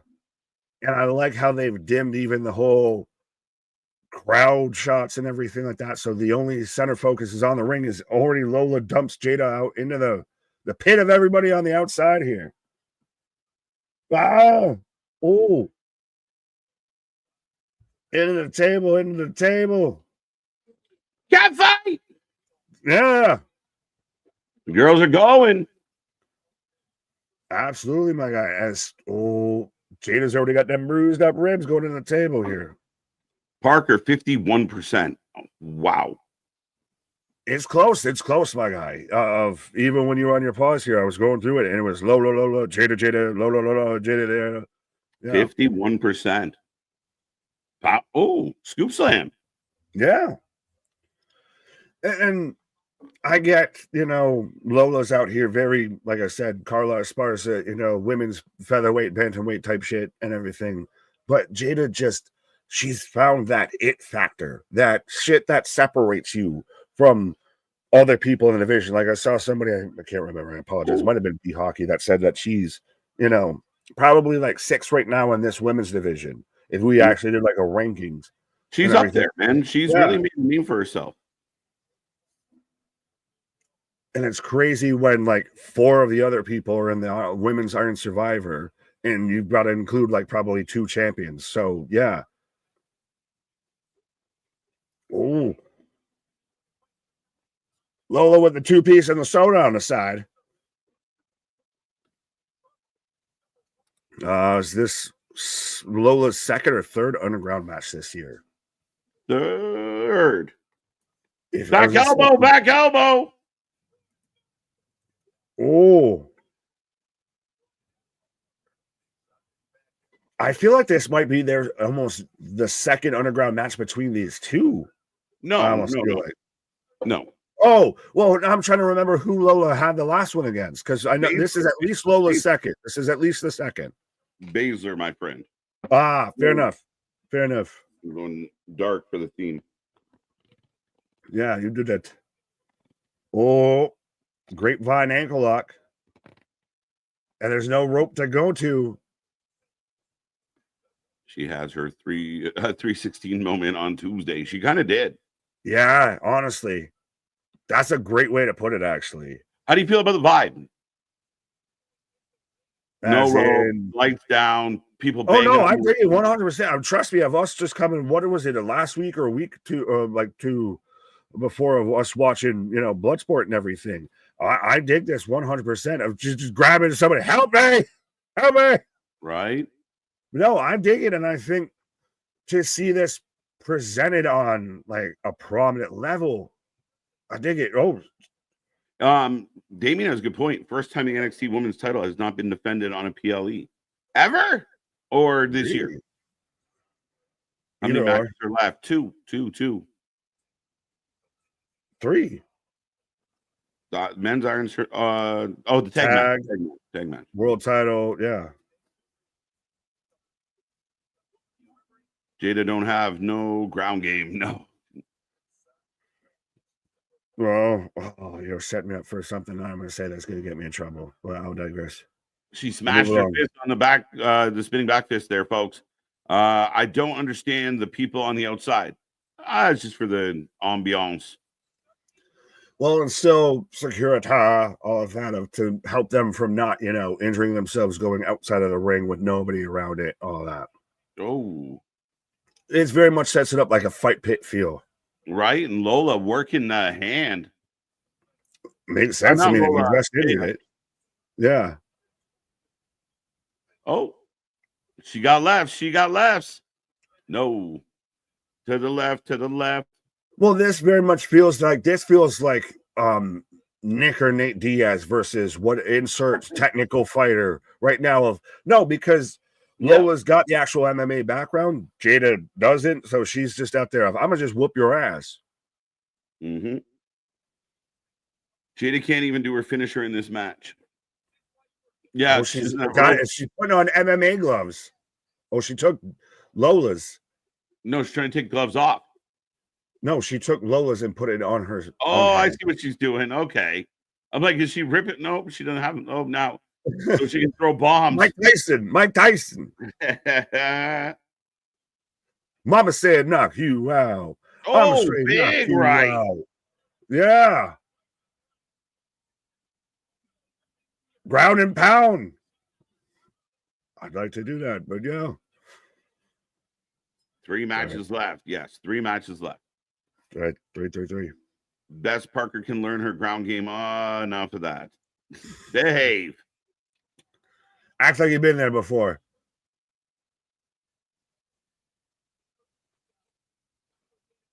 So this match has, I don't want to say it's slowed down, but it's very much reached a focal point of now it's how much can we take out Lola's hand?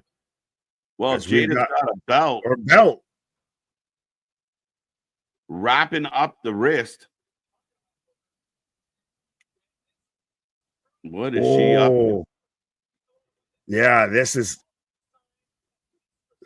with her own belt. Like, so the ceremonial belt and everything, she's about to just use that to can pull her into the corner. And I can separate your shoulder. Disrespect. She's out there studying under Steven Seagal. Right. Oh, and now someone studied physics, someone studied engineering because she's using that to get around the ring post to get pulley system on that hand and that wrist. Yeah. What's up? What's up? MDB feeling it. Oh, my fault. There you go. Lola pulls back. Jada on the post. Survivor Series will be taking place in Minneapolis, Minnesota next year. There we go. Remember when we thought WrestleMania might have happened there and anything when they initially kind of announced them doing stuff in Minneapolis? Well, that's why they made up, by giving it other shows. Right. Our bad. My bad. They bid more than you. Oh, headbutt. Both ladies wobbly. Up goes Lola. Samoan drop. Oh.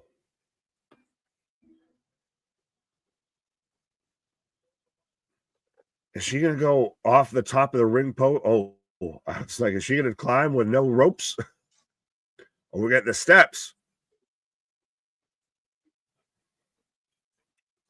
Oh, what are we about to do here?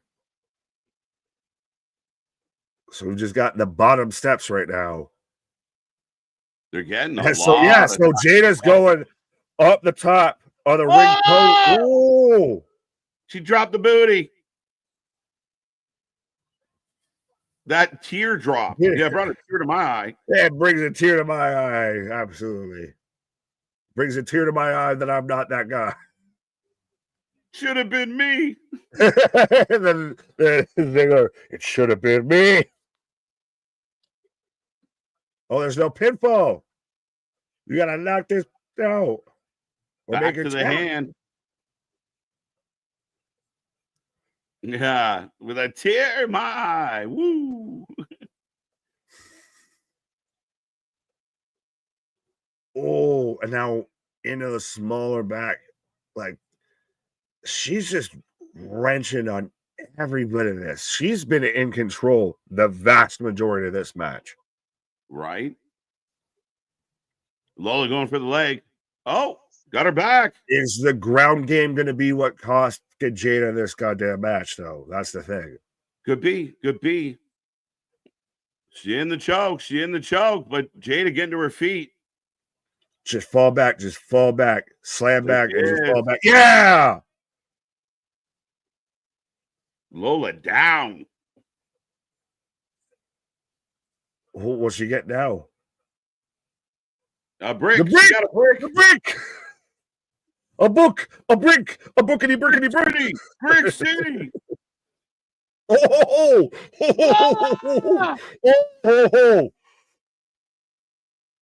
Now she got it indeed. Lola's gonna win. Come on. Grab the brick. She's so close to the brick. Grab the brick. Grab the brick and just Lola booting it away. Lola booting it away. But she rolls out of it. No. Suplex. Let's go. Oh, Lola's got the brick, but she's still got the bum hand. She drops the brick. Belly to back suplex. Big suplex. Back to the brick. Gonna grab her with the brick and just threaten her like, I'll kill her. I'll kill her. Oh, wow. Anaconda. Or north-south. Out. Jada out. What a match. That was a good one. That was a good one. That was a really good one. And even though it's not the result I wanted, that was a really good matchup. And it even got us, and when you were on your pause at the start of it, everything I've pointed out about how Jada's ground game was really mentioned and kind of brought up as the weakness and everything like that. That's what ultimately cost her. Yeah, I'm with you, bro. I'm with you, Polo. What a match. I was more than I anticipated. That was really good. That was so far, I have not been disappointed with a moment of Deadline. Right. Yeah, she got the anaconda grip and just rolled into it, put her out.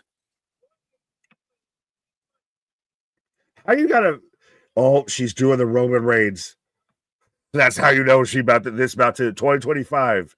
Watch out for Miss Parker because she's out there doing the Roman Reigns pose on the side of the ring, just emotional as shit. And think about it. How you feel? You just lost and got choked out and everything, and your partner's out there, your opponent's out there just shaking her ass. That's it. Shaking her emotion and everything.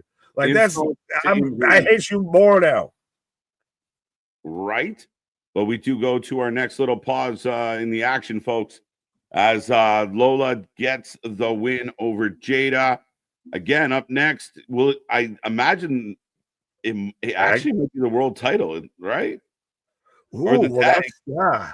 Or the tag. How much time do you give Frazier to heal? Or do you go women's tag world title? It'd be interesting. Yeah, how they lay out these next three is going to be really interesting. Well, and I think especially when it comes to the tag, will determine who's going to win it and who won't.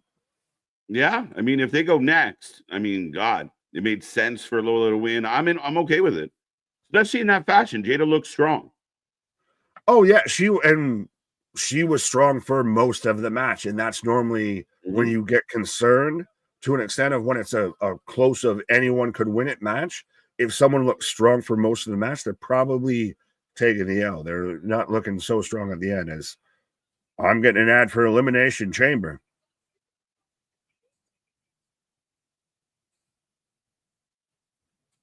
Toronto, Canada. Last month. Oh, I got Tarjay, so you're going to have to let us know what they're talking about with last month. I'm getting a package on Chase U, Trick Williams, Ridge, how all this played out. Here, well, I'll take a pause where you got your package. There you go, folks. Nick taking a pause for the cause. We're rolling through the night. Be a friend, tell a friend. We want to see triple digits in that chat tonight. But keep it coming. Keep the chat going. What is on your mind? We will take a prediction on the next match when we get it. It's either going to be the tag match or the world title match, I believe. So make sure you get in there, get your chance to win the predictions championship. But right now, I am getting a package for Ridge Holland and how he came to be number one contender. I predicted every fall thus far. There you go. I don't know. We'll take your word for it. I told y'all Jada didn't have no type of ground game. No, she got worked, but she did. She kind of took her eye off the ball, looking down at that brick and eats a pin or eats the submission hard. But a really good match. Both women showing up, showing out. Lola Vice, who I think kind of slowed down for a little bit. I think this was a good match for her. I think she came out looking really good. There's a good chance they're not done yet. I think they're 1-1 in my head. I think they're 1-1. So we run it back. Tag title probably before world title. Usually, yeah, I 100% agree with that, Keyshawn. I was just wondering, does Nathan Frazier get 2 matches? But I guess he's going to have to be ready to go after being in the Iron Survivor match, even though he was not successful. I have predicted every fall. Got that one. Lola's undefeated and underground, as she should be if you're selling her correctly, right? Warning, side effects of vitamins include English speaking. Are you how? Typing. There you go. Facts. Let's go, Ridge, NXT champ. As I'm getting the sad goodbye of Chase. But who called his name? Anyone out there got any theories on who reached out, who called out to Andre a couple weeks ago? This would be a great rematch for New Year's Evil. I'm with you, MDB. Absolutely. Put him in a cage. Darby Allin versus Commander right now on Collision. I forgot Collision was happening. I will pull it up and take a peek at it, to be honest. But I literally forgot about Collision. Anybody else out there?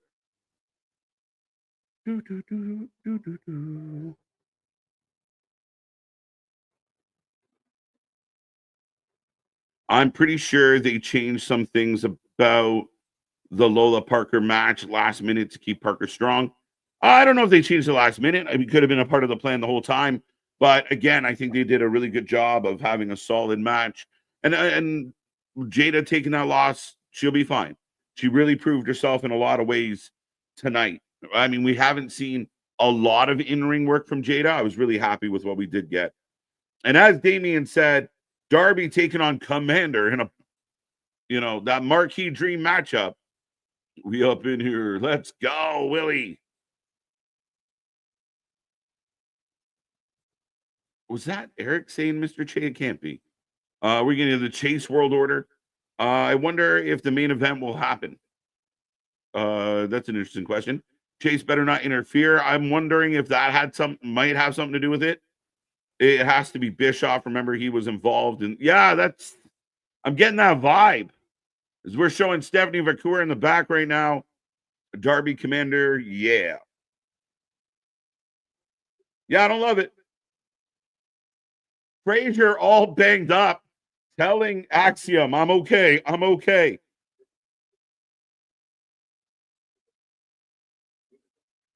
I am Puss in Boots. I will win this match.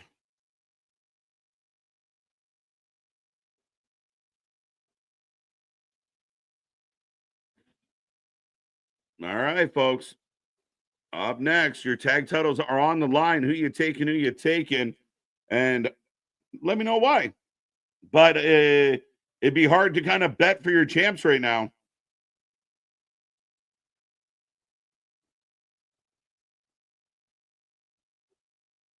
No quarter catch crew for the win. Yeah, that's a pretty good one. Nathan Frazier is half dead. They got him all bloodied up. They got him busted up, bandaged up. Yeah, I think NQCC was going to take the W on this one. And again, I know you say sadly, but to be honest, Tavian Heights to me is a bit of an X factor. Tavian and Miles, they might surprise us. Got Fraxium. What's the main event of Collision tonight? Good question. I can't remember. Boise State, blah, blah, blah, blah, blah, blah, blah, blah. Thank you, Christopher. Maybe Nick Nemeth brings Spirit Squad to Pep Chase. Let's go. Naxium NQCC, no quarter pound crew for the win.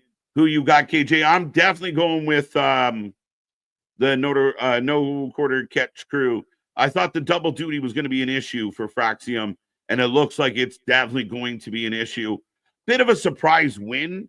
And again, we don't know what the full potential of Tavian and Miles yet, so I'm okay with it. Obafemi is your 100%. 100%.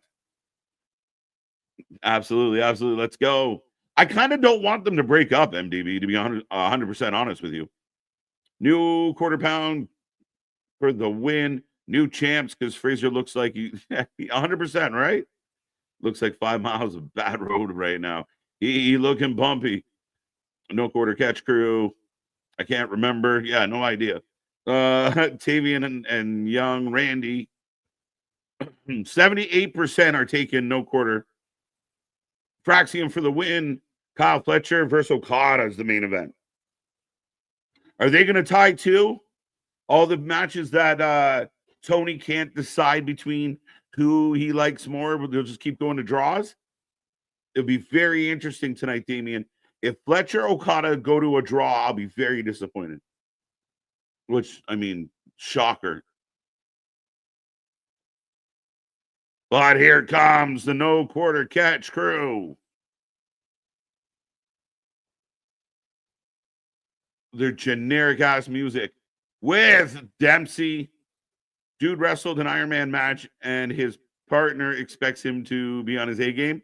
Well, I mean, they are already talked about it, Keyshawn. They knew that if he got in, or if even Axiom tried to get in, it would be a problem. So, yeah, basically, Axiom says, let me do all the heavy lifting. I'll take it from here. You just do what you can. What else can you say? Timu Miles Bourne versus Okada. I need Fraxium. I want that.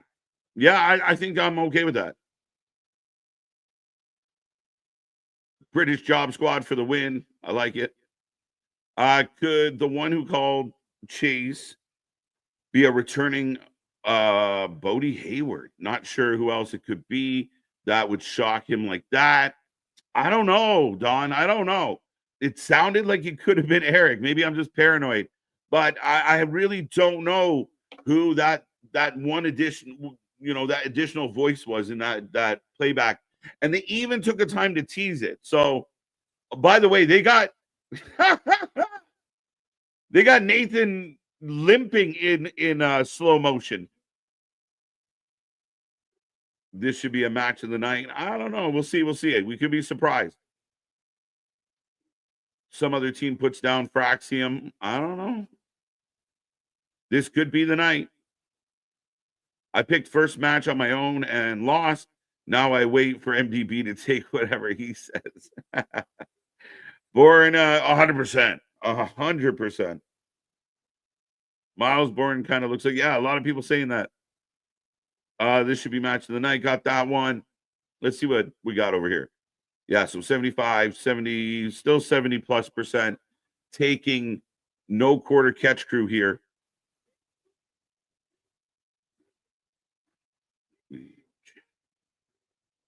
We'll see. We'll see. We'll see, folks. Get those predictions in.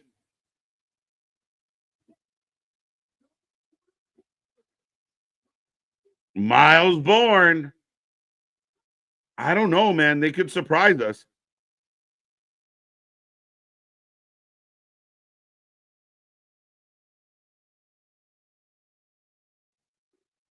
I'm still here. I'm still here. I'm taking in CCCC. CCCCC. Does Briscoe take another L tonight? Probably. That's why he's here. Pop Rocks from Darby, by the way.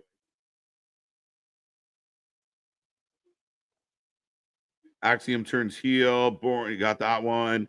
Who looks more like Orton? Kyle Fletcher or Bourne? I think Bourne's got the edge, especially with the current haircut. Fletcher's right there, though, my guy. Does Briscoe take another L? Yes, he does. Miles Bourne by a mile. By a miles. I'm so glad WWE changed the name from A-Kid to Axiom. I don't know how I feel about it. I don't know why they put a mask on him, though.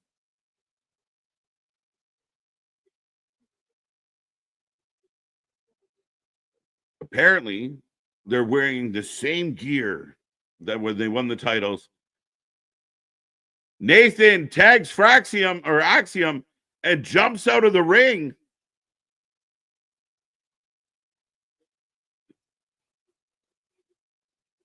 I got you. I got you. But right now, Tavian Heights and Axiom in the ring. Commander's dominating Darby. Shocker. Commander dominates all of his matches and then loses.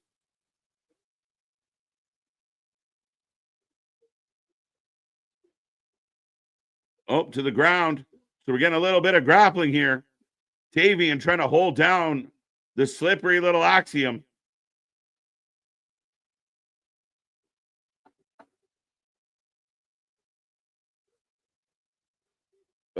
Scrap the Heritage Cup title and introduce the NXT on a ground title. I'm kind of okay with that, actually, Spaz. Why not? I mean, I don't like the Heritage Cup title, or at least the way they present it. But yeah, I could be okay with that idea completely. I feel like Ludwig Kaiser versus Kyle Fletcher will eventually happen. All right, bold statement. I wonder why you think that. Is there a reason? Is there a connection? I'm expecting this to go 15 minutes at this point. Yeah, I'm with you, Bradley. I think 15 minutes is about fair. Max.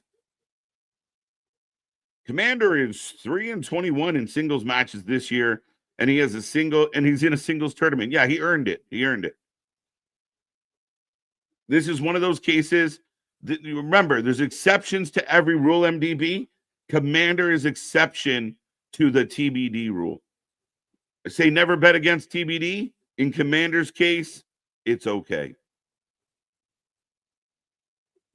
Frazier gets the tag, comes in. Right. Why they called no Q. Yeah, I don't know. Quarter catch crew, something to do with their amateur wrestling backgrounds, maybe. Oh, out the OTM coming down to the ring. That's interesting. Commander isn't our usual TBD. Yeah, facts. As he's going to the top rope, if anybody's wondering. Miles tagging in Tavian. This match is a little bit interesting, a little bit puttery out of the gate. Predictions are closed, by the way. They both have had a great year, and they've been right-hand men to leaders. Pause. But now they are on their own and have a bright future. Okay, fair enough. I accept that. Tavian to the outside. Axiom, big drop kick. Miles joining his partner on the outside of the ring. OTM still out there. Axiom off the ropes. Tope, little guy. Nathan with a tope of his own. Another tope. And Nathan Frazier collapses. Oh, wow. Axiom gets drilled. Now there's staring down OTM on the outside. Tavian throws Frazier over the top onto OTM. By the way, Wednesday, Claudio will be taking on Ospreay. Who won the Derby match? I looked away. I blinked. What happened?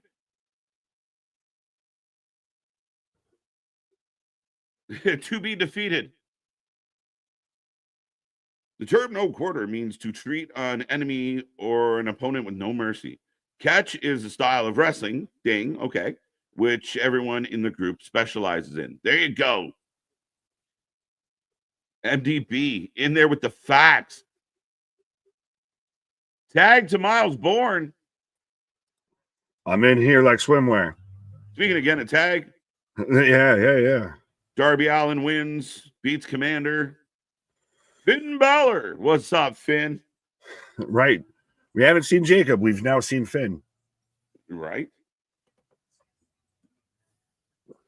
As I got Miles Bourne, Randy Orton circa 2009.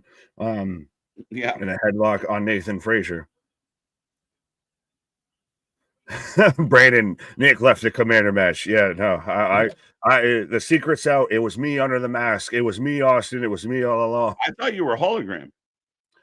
Apparently, I'm also Bandito. I'm, I guess, any masked wrestler that's out there, except for Harley Graham. I can't pull off the chesticles. Right. And I got Hobbs with the family, and that's interesting. We don't see Hobbs a lot, but they don't seem to be getting along. But anyway, back to the tag team match. It's been all right. Yeah, fair enough. I didn't even think about peeking in that collision. I forgot about it. Revolver season finale in the background, and it's still crazy to me that I thought it didn't we're almost towards the end of Deadline, and this show hasn't even kicked off. That show kicks off at 9. Yeah, I was going to say that show hasn't even started yet, right? Yeah, no, it kicks off at 9. Well, it's crazy to think about now. WWE, like AEW's moved up their shows to get around WWE programming. WWE's moved their shows up of now, like Rumble starts at like 6. Yeah, and again, this one's starting at 7 tonight. It's beautiful. You get like a 2.5-hour show. It's not too late. I mean, I think they're doing smart things. Yeah, they're like, hey, we heard everyone bitching about how you start an AEW pay-per-view, and by the time you leave it, it's a new day, and it's not Woods, Kofi, or Big E. So maybe we should get it within one day. Right. Oh, Tavion. Oh, he's such a talent, my guy. I'm telling you right now, love. That's Once what I mean. he goes as a singles guy, he's going to be. He's what Chad Gable could be, just with size. He's a guy. He is a guy. I think there's a lot of upside to Tavion Heights, and that's why I think them winning the tag titles. I know some people out there are like, "Oh, I can't believe that," but I think him and Miles are young. They're athletic. They might surprise us. It might be one of the cases of, the title makes them a little bit, and then you have to live up to it. And I think they can. And they're a team that could use it and could hold it for a bit, and again just tosses this man like it's a sack of potatoes. Right. But they need it, I would say, more than Frazier and Axiom. 1, 2. Those. Like, that's the thing. I feel like I know I picked them, but if Frazier and Axiom, if not Man and Robin, win this, like, who beats them then at this point? Like, now, even in this match, you had not 1, 2 different tag teams get involved in this match. Again, like I said, if they win, it kind of shits on the division a bit. I don't know about the division, but I agree that it would kill no quarter crew. But I mean, at the end of the day, I think the division's fine. It'll be but okay. Again, you got OTM. Like, these guys won a battle royal throughout the whole division to get here, so this is showing this is the best that you've got. And then you turn around and they lose to a guy who did double duty and a guy that, like, a pair that's not agreeing, that's not getting along. Like, they have every reason to lose this match. That's true. As for Axiom gets the hot tag and he's on fire. What did I miss? Did Parker lose? Parker lost. Sad. And Axiom, eating a chop from young Randy. Yeah, he just looks like nothing but Randy. Oh, especially from the wide shot, like when they kind of step back. Yeah, and the tattoos too. Like, you're just waiting for him to start pounding the mat and everything. Right. Big kick to the chest. Axiom gets a 2 count. 2. Lola choked her out. Facts. What really sold me on Tavion Heights was his tour in Noah when he went over there for a little bit. Him and Dempsey. I was going to say, I wanted to call him Little Regal, but I was blanking on his name. But when they both went over to Noah and did like a couple matches, that's when you really saw he's like he's like a slim down young Jeff Cobb with the way he moves. To an extent, yeah, I can see where you're coming with that.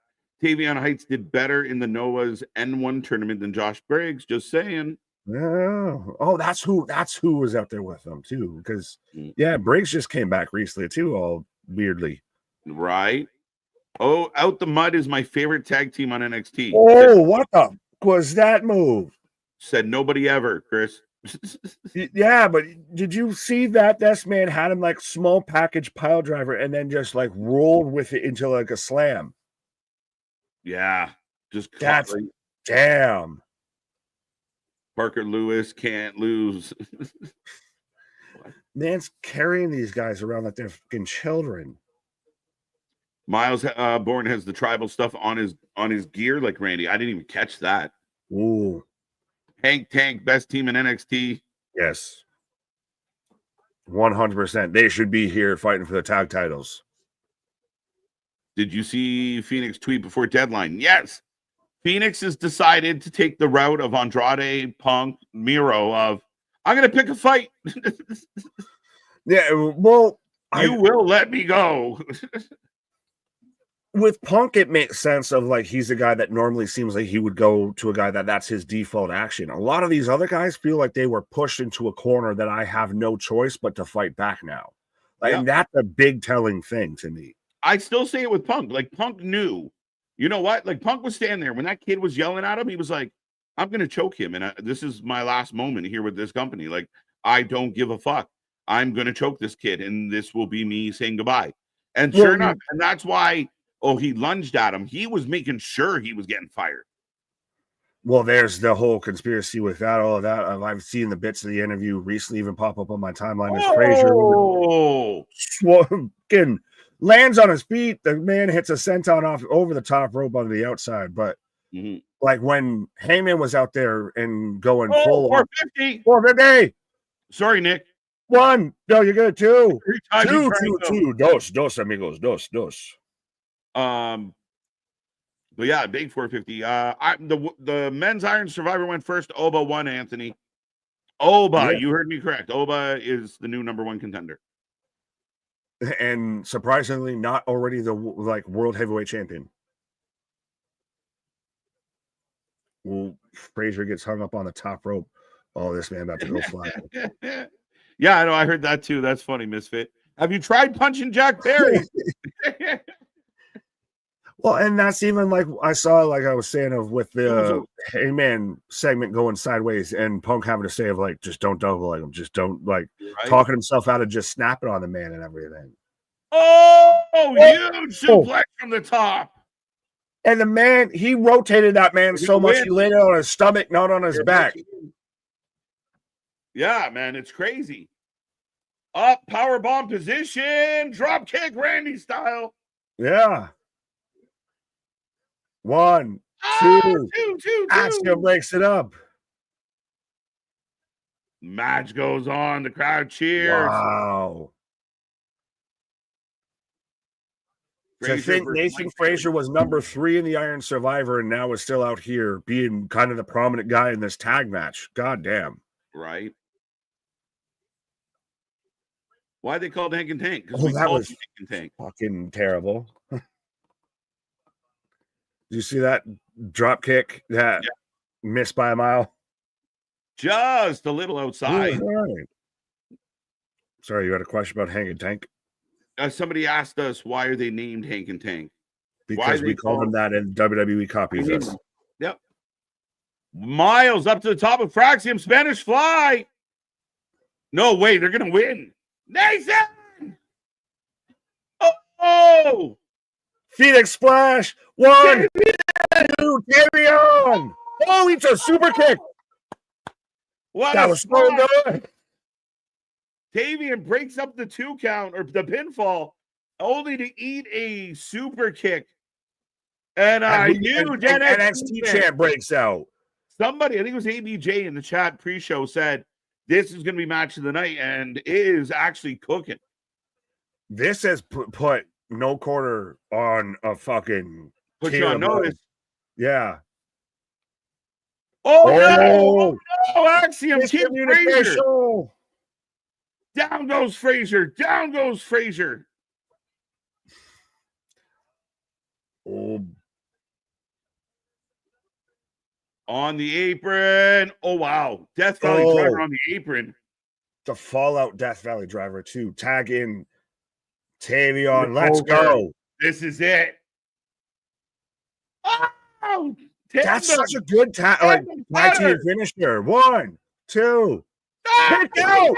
Kick out! Kick out! What do you gotta do? Let's go! Fraxium's fine. Down goes Frazier. That should have edited it. That should have edited it. This match is fire, dude. I thought it was done. Why wouldn't it be done? What more can they do? We're getting huge Axiom chants. Right? Canadian Destroyer. Spanish Destroyer. Backslide. Oh, this match is fucking amazing. Package. 1, 2, and still. 3. And still. I win again. I win again. Did you pick the tag champs? Yes, I did on the prediction show. Everything's coming up Millhouse. I like it. I like it. I got TBD. I was wrong on Parker, and I got the tag titles. There we go. Are you amazed that they? Well, I know you were a little worried. This match 100% outkicked its coverage. This match was 10 times better than it had any business being. And what I like is the little things, right? Like the minute Axiom kicks Frazier, you're like, it's over. They're done. No. Right there, that that tag team finisher, the double team finisher, which I still want to know what they call that, because that was a hell of a fucking move. That to me, I thought this was done. We're done here. Pack it up. They've won it clearly. And then the match still continued, and they managed to sneak it out of all small packages, all crucifix pins and everything. And this 100% put No Quarter Catch Crew a step above. They are no longer, I feel, the joke. At least these two as a tag team. They solidified themselves. I said not Man and Rodman retaining would shit on the division. They did it right. They did it to where they built up the challenger full key. Yeah, I wanted a new. I picked a new, but man, I love that match, and I actually kind of popped for the fact that they stole it. They stole it. They got through with by the hair on their chin, by the skin of their teeth. They got in to hold on to their belts. Good on them. And that's the way that they won it. They didn't win it of like, oh, we've been whooping your ass this whole time and you hit some huge devastating move and then you clearly beat us. No, they literally had to. It was a small package. The most devastating move in pro wrestling, the surprise roll-up, is what wins it. Excuse me. As I believe up next, we're going to get the Trick. It has to be the women's or the world title, because that's all that's left. Yeah, I think it's the world title next. Oh, so you think women main event? Maybe. I would. Ooh. You get Roxanne comes out to end the show. Maybe you do get a Jordan Grace that comes out, and that's final visuals. I feel like if you're going to end it on the Iron Survivor, you end it however you end it with this show, I'll put it that way. Trying to find the biggest moment you ended on. Yeah, I'm wondering if, a bit of the thought process is if the women's Iron Survivor is insane, just on the merit of the match, does the championship match follow it? They've got a pretty steep hill to climb, because honestly, that men's match was a lot better than I thought like on that. So far, most of the show's done way better, like in ring than it would have done on paper. Yeah, I mean, the Iron Survivor match, the men's was outstanding. And the whole aspect of Oba made that match fun. Like I said, he was Godzilla walking over Japan. But they tempered him, but they couldn't keep him down. I liked it a lot. I thought Lola and Jada Parker surprised me. Thought it would be good. I didn't think it would be great. I thought it was pretty great. And that match right there, the tag match, was fun. And again, like you said, outkicked its coverage. As right now, by the way, I'm getting the CM Punk return to WWE Survivor Series moment. Fair enough. I'm getting a commercial for probably like Mint Mobile or something. But yeah, Anthony, Spaz, Chris, Misfit, everyone letting us know. I guess they've announced that the women are going to be the main event. So we are going to be getting the men's world title match coming up next. Yeah. Well, it was crazy because we had the potential for a tie in the first one. Do we maybe get a tie here? Because you called it, though, too, with Oba, of like he's about to chokeslam both these men and just pin them both at the same time, and that's how he's going to win. I don't know if we get anything like that in the women, so maybe we get sudden death overtime. Right? No, I like it.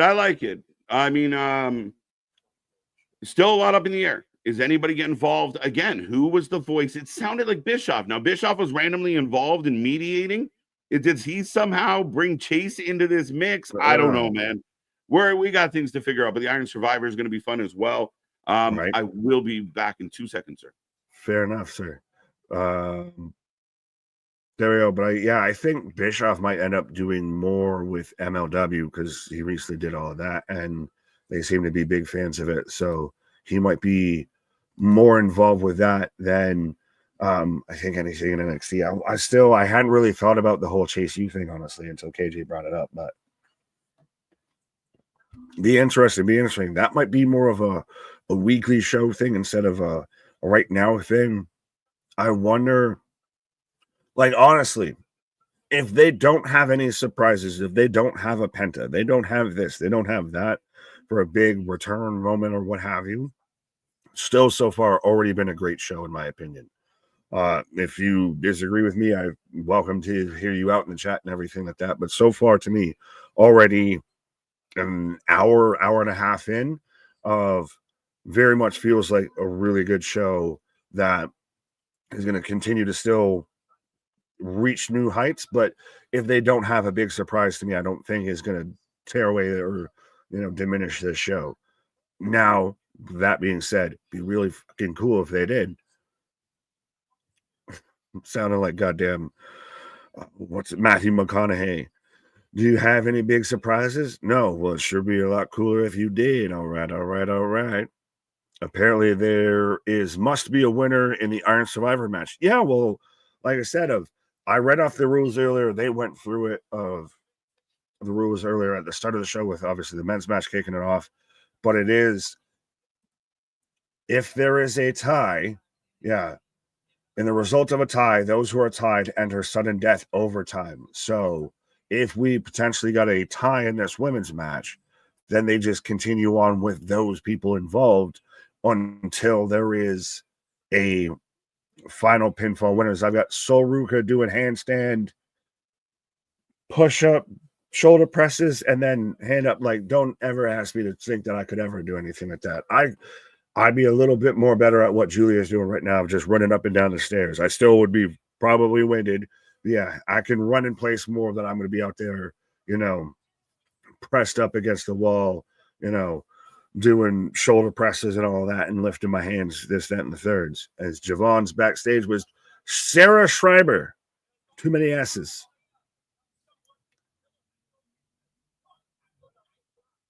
As he's just dapping up the whole crew walking back from, I guess, the women's underground match. So Ruka just doing some unnecessary extra shit. Absolutely. Oh, it was Wesley's here, but yeah. So Ruka's just doing some shit that like doesn't actually probably do anything, but just looks really impressive as shit. Wearing a Freddie Freeman World Series jersey for Nick. Thank you, Christopher. Thank you for throwing salt in the wound. I love you. I appreciate you. I'm already out here worried, stressed, seeing what's going on with this whole Soto thing. As Wesley just slaps Javon. So now, do we get Javon Wesley? We very much seem like we could be getting Javon Obafemi as well, as we're about to get into the men's world title match here. But yeah, thank you for rubbing salt in the wound and that's a moment that has been etched into my brain of the Freddie Freeman home run. We could have won that goddamn World Series. As I'm getting the video package, as I forgot when Trick came out here with the Harlem Heat gear and everything. Will Nightingale win versus Deeb? What's going on with the whole Serena Deeb thing? I thought she was supposed to be involved in a feud with Britt Baker that, proceeded to, amount to all of nothing of, I guess, when Britt said people forget or people forgot, she really meant that shit. Yeah, well, I've got the video package for the match right now as, yes, the voice beyond who wins, Trick versus Ridge. Let us know in the chat 100%. You can win the predictions championship right there. You can have your name on the stream every night, except for at least a week, I'll say. As it's still impressive to me of Ridge went from the guy outcast from the Brawling Brutes, the guy that just got sent to NXT of you just go away, you just do some things, to where he even retired at one point, and then now has come back and just been the on that Drew McIntyre tear. I know someone said it way early in the chat and everything, but it's the best comparable of has just been on full villain mode this whole time. He's taken out Chase U. He's very much played into the I will hurt you. I can't control what my hands do and everything. Of even after the New Day split up, this man's out there, sending out of, you're welcome for breaking up the New Day. Yes, my hat is in honor of Rich. Absolutely. That's why I had to pick this man. I think it makes the most sense of Rich Holland. I know we're getting close to the Wrestling for Lifeies, the Golden KJs here as we get towards the end of the year, folks. So make sure you tune in and start getting your votes ready for that. But Ridge Holland to me could be a breakout contender of 2024 because, like I said, man's gone from retired to world title in the same year, has gone from afterthought to, antagonist in the same year. If Trick wins the championship is mine, there you go, Roman. But if he don't, Trick has constantly felt like you expect more. You think there's going to be, like, I don't know. There's something that always just feels a bit off with Trick. I don't know if it's he doesn't have the best viable challenger or what have you, or like even when he was feuding with Carmelo and everything, the in-ring stuff really didn't kind of fit. Like, I don't know. There's something here of you see everything should work with Trick. It just doesn't all slide into place. It doesn't all click together, I feel, a little bit. Trick already has the title. Yes, well, if he retains, I think is what he was trying to say, Misfit. Then I am 3-0. Fair enough. Got that, got that. They better not make this a damn three-way chase. I don't think they will. Excuse me. Is all of the smoke, apparently, for... Hey, that was interesting the way that they did that. So they just have all of the smoke billowing through Ridge's face in the end of that promo, and it cuts to, Ridge already standing at the top of the entrance ramp. A little long in the tooth, but yeah. As I got Ridge coming out right now, folks. So again, let us know who you're taking in the chat. Let us know whether you're taking Ridge Holland to become your new NXT champion, or you're taking Trick to retain. So if Ridge wins here, he'd be the only new champion because, Axiom and Frazier, not Man and Robin, retained. I got that. Who do you think will be called up on main roster NXT Superstar of Women?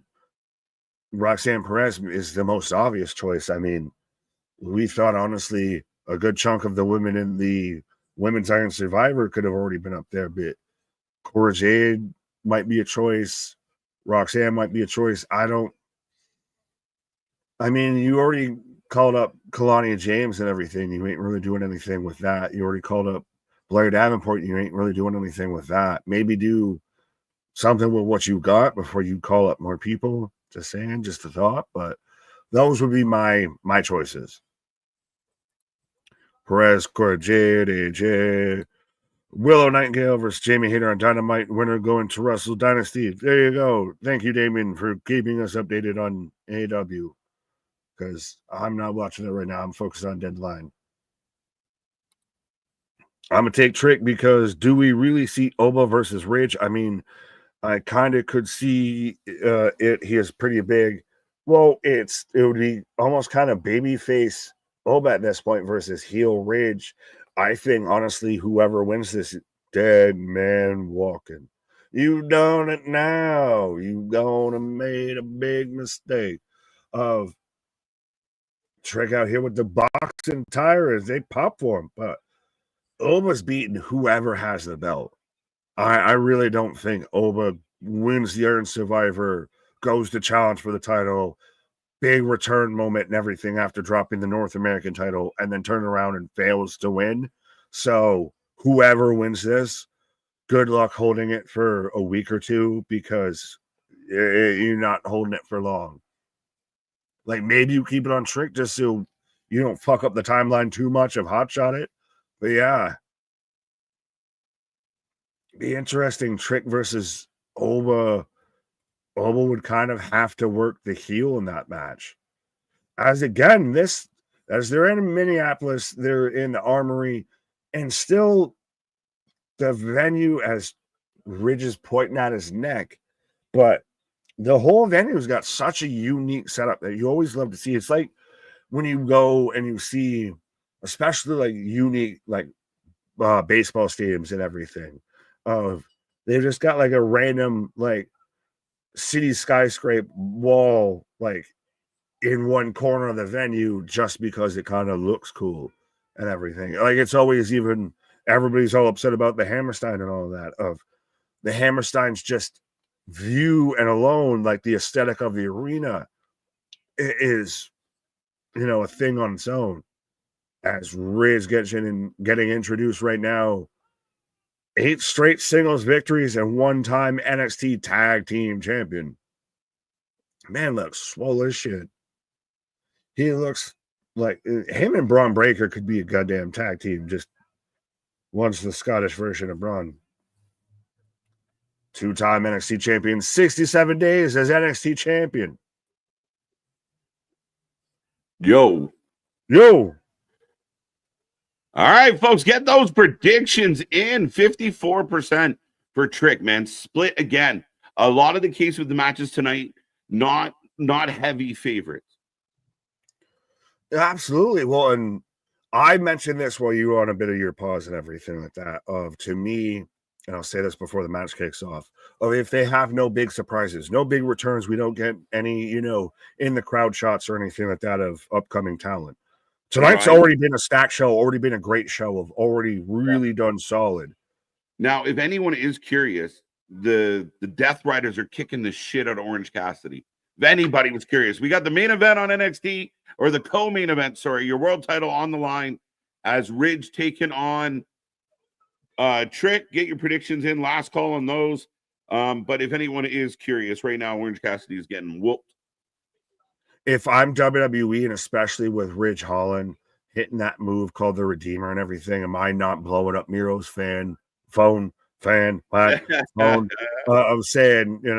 hey, you want to be the Redeemer? You come in and you get Ridge, Miro, Nost Malone, and Sean Spears, and they all just have this weird kind of culty gimmick and everything. Interesting. Well, they're all redeeming and everything. They're all the redeeming. Yeah.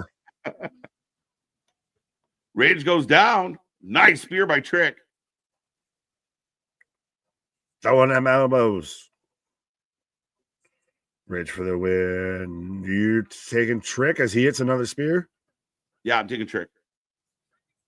But we haven't had any titles change hands, so it makes me nervous. Yeah.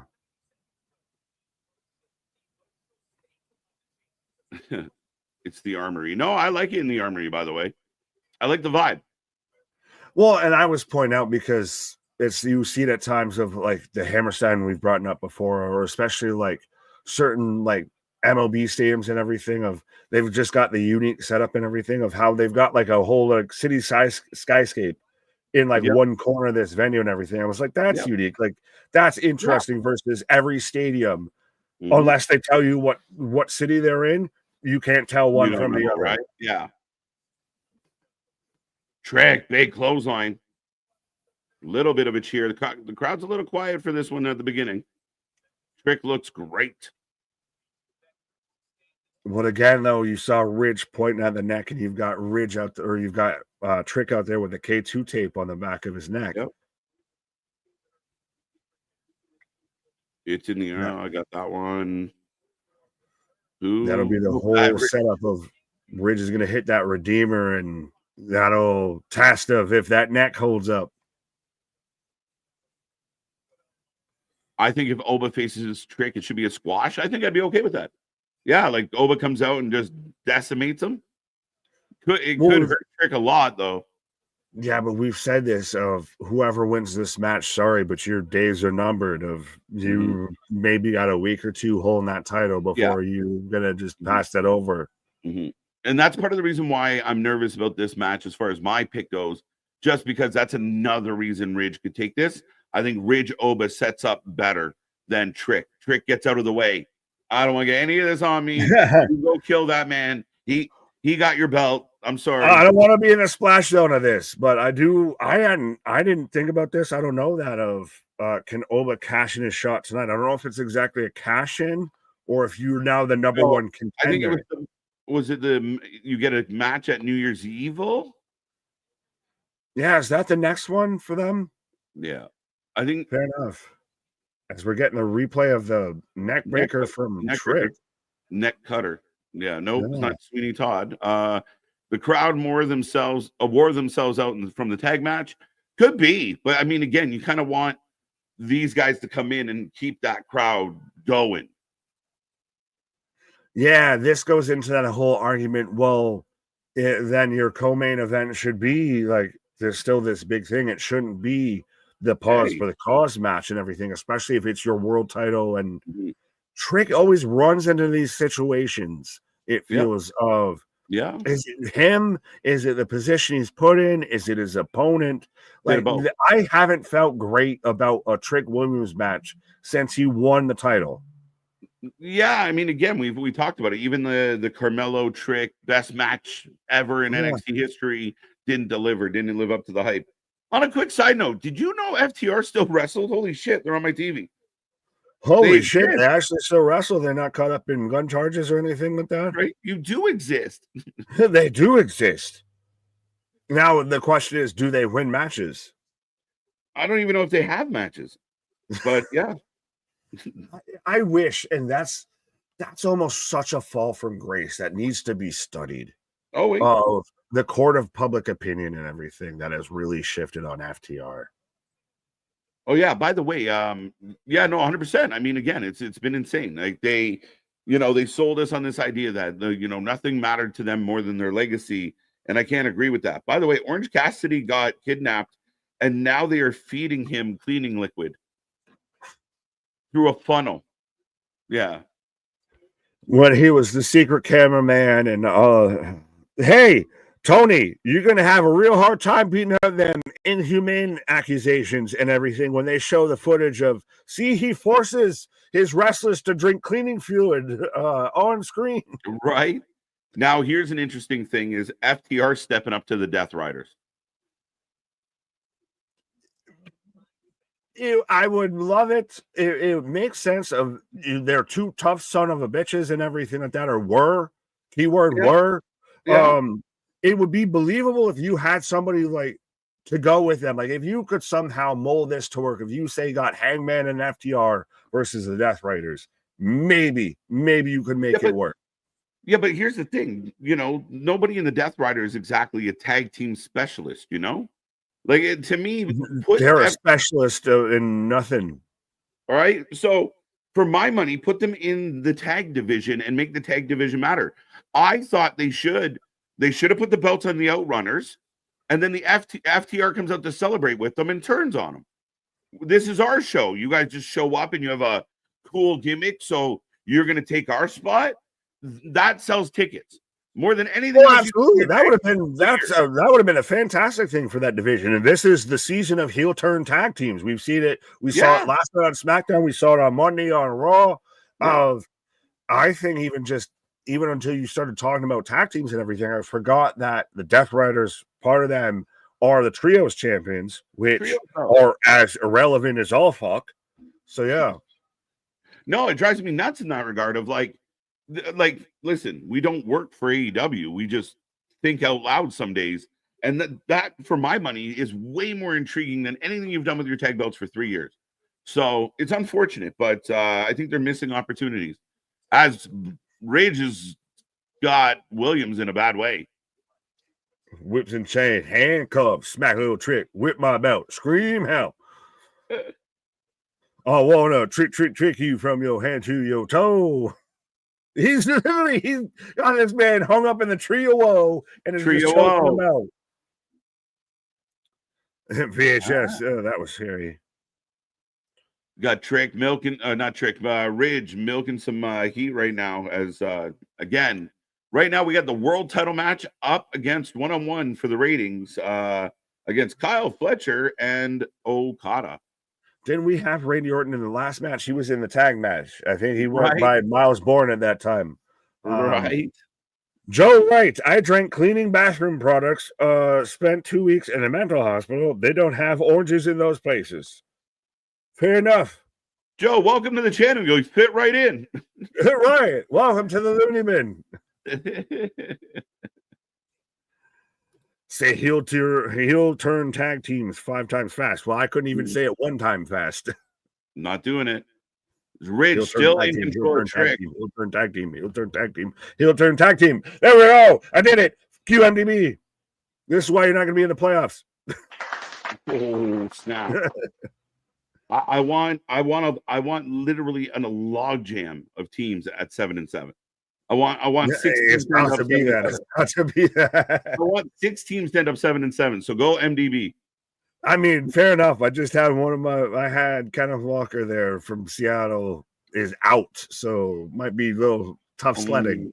I'm on a backup kicker. I'm on a third string I'm kicker. on a backup kicker. He's worried about my kicker's down. I am, motherfucker. Let me know when you got 3 wide receivers sitting on the bench in the IR. Like, son of a bitch. Bro, I've had so many receivers on IR. I'm on 4th, 5th, 6th string. I've just been trading in these fuckers. Oh, fuck.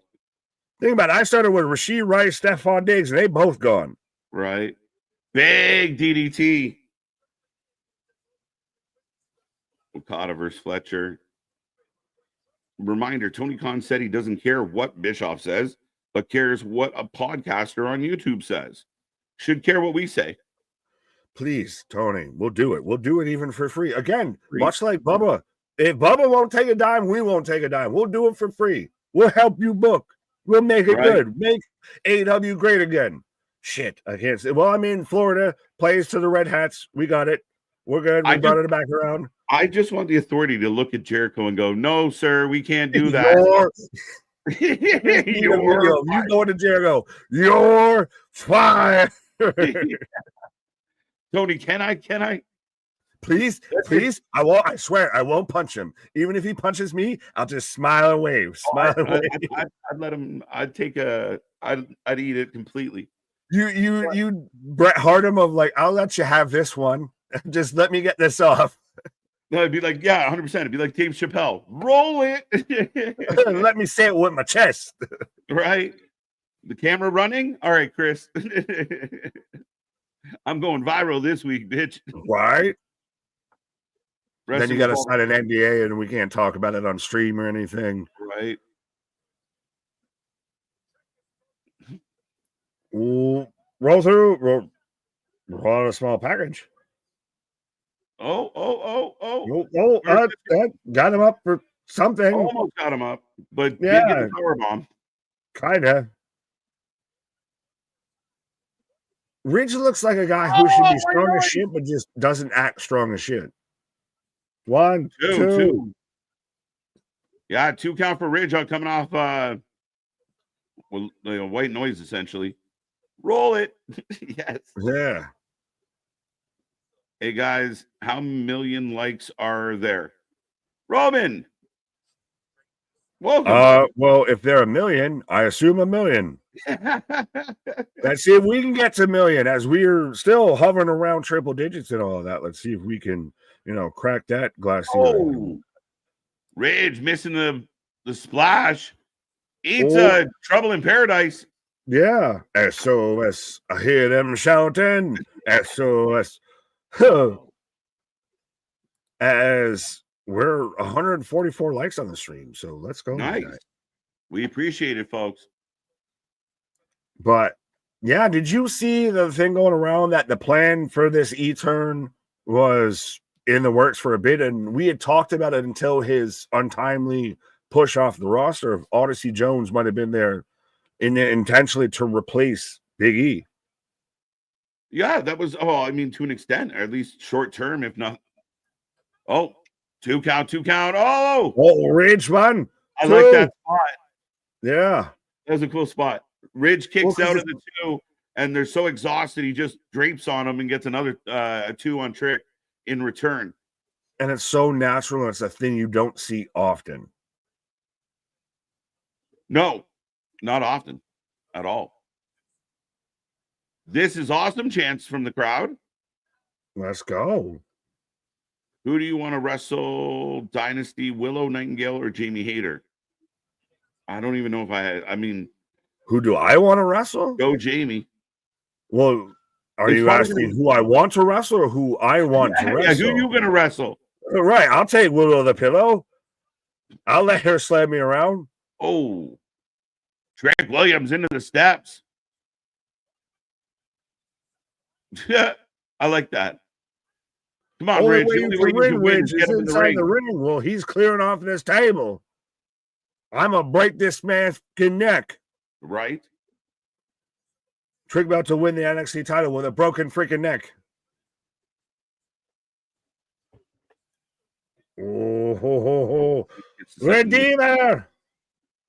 Oh, no.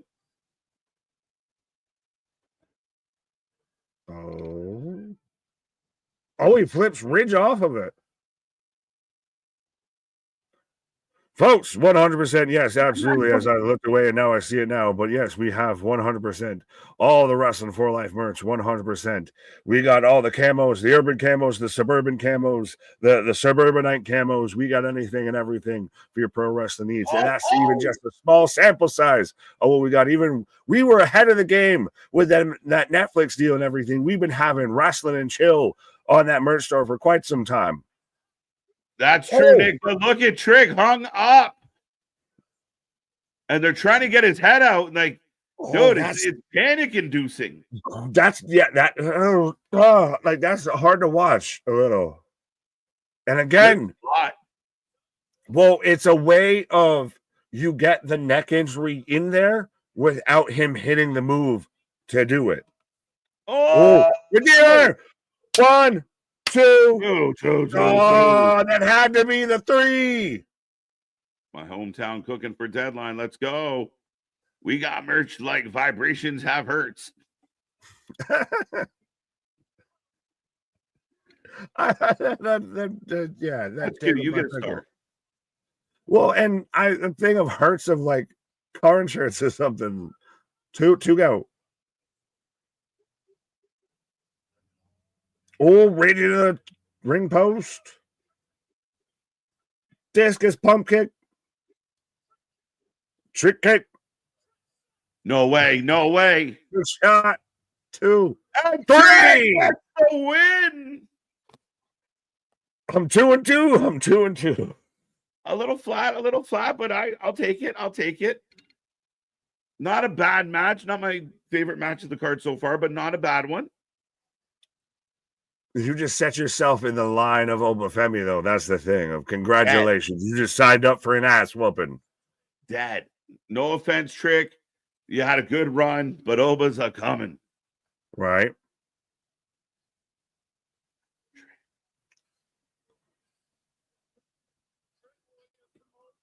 Well, that I thought once they showed that, and I didn't even see how they set up into it. That was a little awkward how we got into that. But once we had that moment with Trick hung up in the ropes and everything, I thought that was the end of it. I thought that was, he hits a Redeemer. Bob's your uncle. Thanks for coming.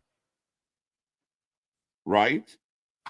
I mean, again, I think the rope spot becomes weird for me in that sense, Nick, because like they do the next spot, but it never really helped Ridge at all. And then Trick got the win moments later. So again, if Ridge was to fully capitalize, maybe, but to me, it was almost you didn't need that spot. You shouldn't have done that spot that close to the finish if Ridge wasn't going to win. You could do that in the middle of the match. He hits it, Trick kicks out, and then we still go through a bit of the match, and he's still now extra selling it of, folks, let's pull you back to earlier in the match when, Trick got hung up in the ropes and everything. So he's already dealing with a sore neck, and he's now had this happen. And then you get him to fire up in the babyface. It being so close to the finish with Trick winning, it's like it did nothing to him. It's like you just had this man get shot in the knee for no reason. A little bit, right? As we do hit triple digits again in the chat. Thank you for being here on Saturday night. I do want to take a second before the main event, which is the Women's Iron Survivor. Remind everybody, 3 p.m. tomorrow, our exclusive interview with Vinny Pacifico. A great interview, a great chat, a fun time, a great guy. Go check it out tomorrow, 3 p.m. And then, of course, we are back all next week for all your favorite wrestling, all your favorite shows. And we got Saturday night main event next weekend. Looking forward to it. It's holiday season. We're having a lot of fun. And we got more and more and more coming your way, folks.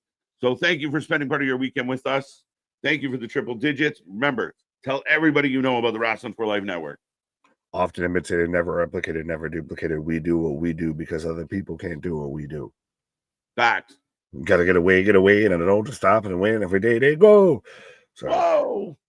You said that as I had a little girl sliding down like this giant caney, like, bow on a Target ad. And you're like, whoa. I was like, get out of my mind. And it's funny because I'm getting clips of Michael Cole reacting, like Michael Cole's reactions to moments in 2024. I want to see. Well, we've been in a fair shot of reaction videos and everything. Shout out to Homie Geekbox and everything. I'm waiting for when Michael Cole's little cutaway where he's staring at the camera in the corner at the table has been destroyed. He's just super cut into the reaction video. Right. That match was okay at best. Ending was flat, like all trick matches. I wasn't my favorite match.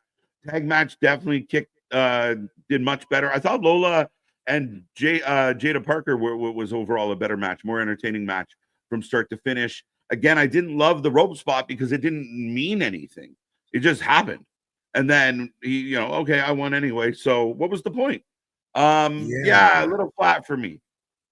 Like I said, the rope spot was the big drawback to me. Like, especially once you pointed out, and I really thought about it.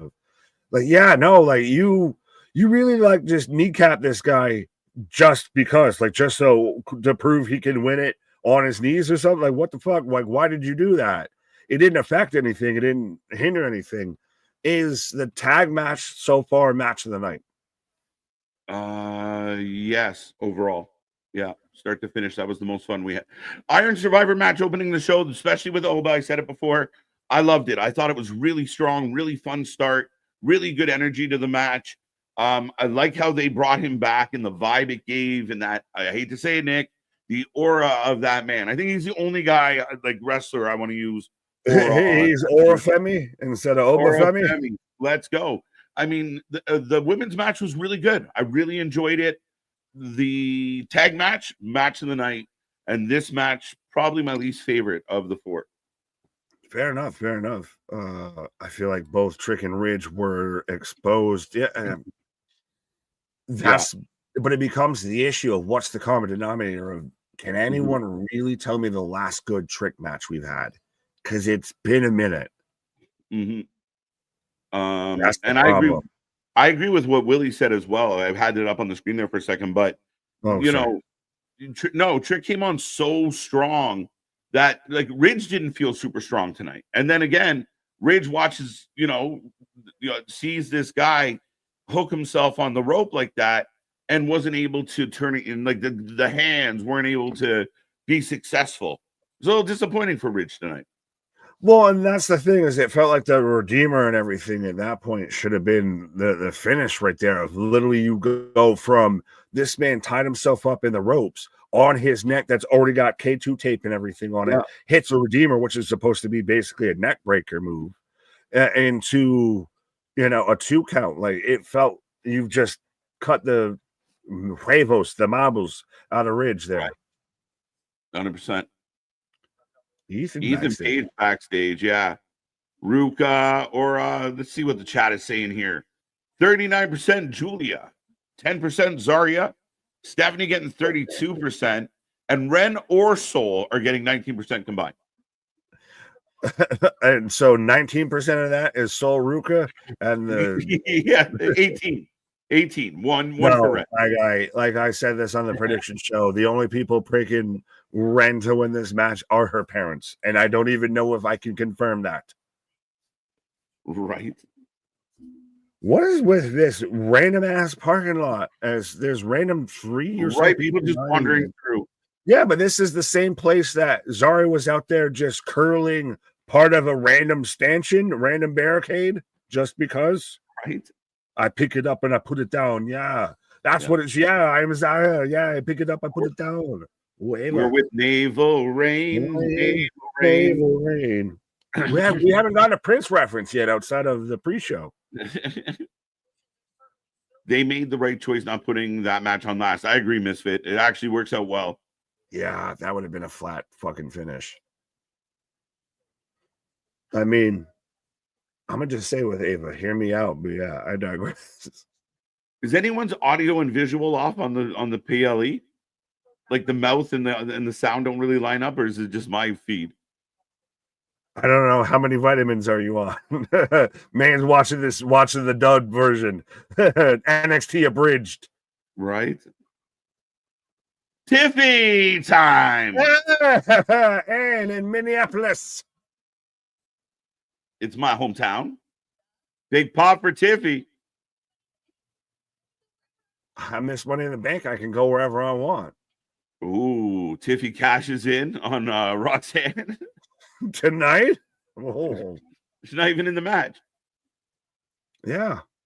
That's just Ava's mouth, AJ. I legit thought her mouth, like it was like a foreign dubbed film of just Bruce Leroy.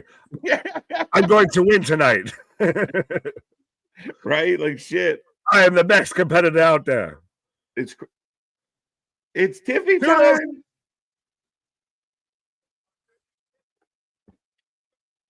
Tag match. Oh, so did they just say Tiffy's going to host New Year's Evil? I believe so. I believe is what we just set up there as we're getting an advertisement for next week when we're going to get Gigi and Tatum versus Jasmine Dinks and JC Jane. Not bad, not bad. Plus, Oba in the house. Addresses the NXT universe.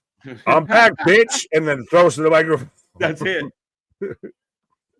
I'm back, bitch. Mic drop. No, but I mean, god damn, is that man not literally men amongst boys in this? Mm-hmm. Of all due respect to Trick, all due respect to Ridge, everybody else in that division. Yeah. This man feels a level above. This feels like if you have an NFL, an NBA guy playing in the G League, or a fucking NHL player gets banged up for a little bit, and he's got to play in the fucking minors or something like that. Yeah, 100%, man. And I mean, again, I think, I mean, if he showed up on SmackDown and like annihilated Cody in a few minutes, shocked the world, I wouldn't even blink. I'd be like, all right, fair enough. He just shows up, just choke slams the ever loving Jesus out of like Shinsuke or Braun Breaker. He'd be like, okay, I can believe it. I'll have it. Sorry, Nick. Breaking news. I'm pretty sure Kyle Fletcher just beat Okada. Up to 9 points in the tournament, Okada takes a loss. So Okada is at a draw, a win, and a loss. So he's already checked off all the boxes. Right, he's getting around. But Kyle Fletcher undefeated, 3-0.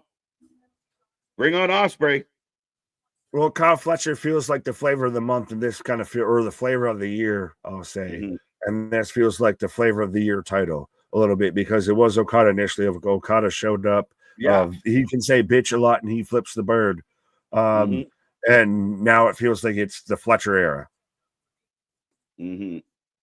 I think Ethan Page getting the call. Maybe that's what it was like a goodbye speech. Maybe.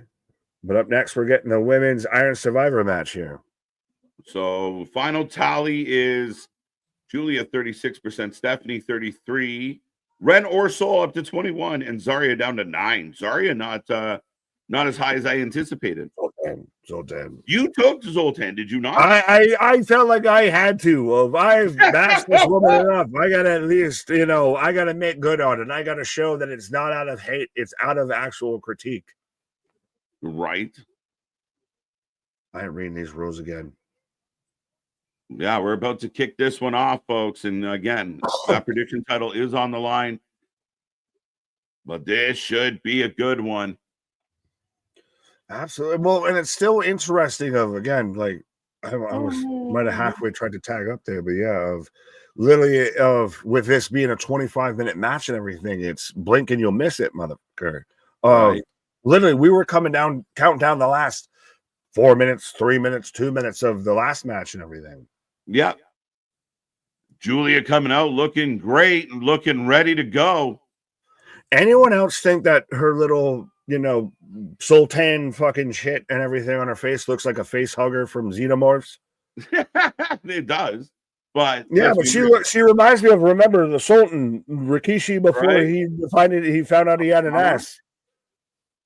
No, I don't care what you call it. It looks wonderful. Here we go. KJ and Nick, do you guys think that setting up I don't know. Come back tomorrow. No, come back Monday. Don't even comment that on the interview that we got coming up tomorrow. 100%. You come back on Monday when that comment might matter. Right. You show up tomorrow for the interview and ask Vinny. Good evening. What's up, Stoner Jesus? Meet you. What I miss? The entire show, Jesus. Literally.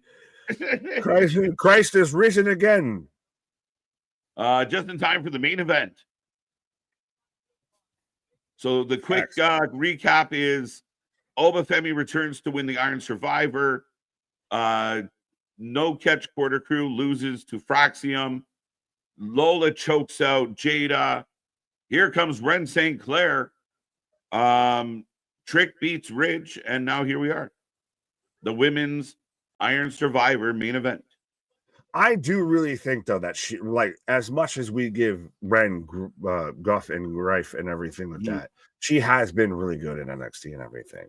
Like, she's been Ren. Yeah, I think she's at least been solid. I've said that she's helped the No Quarter Cash Crew, for fuck's sake. Not really.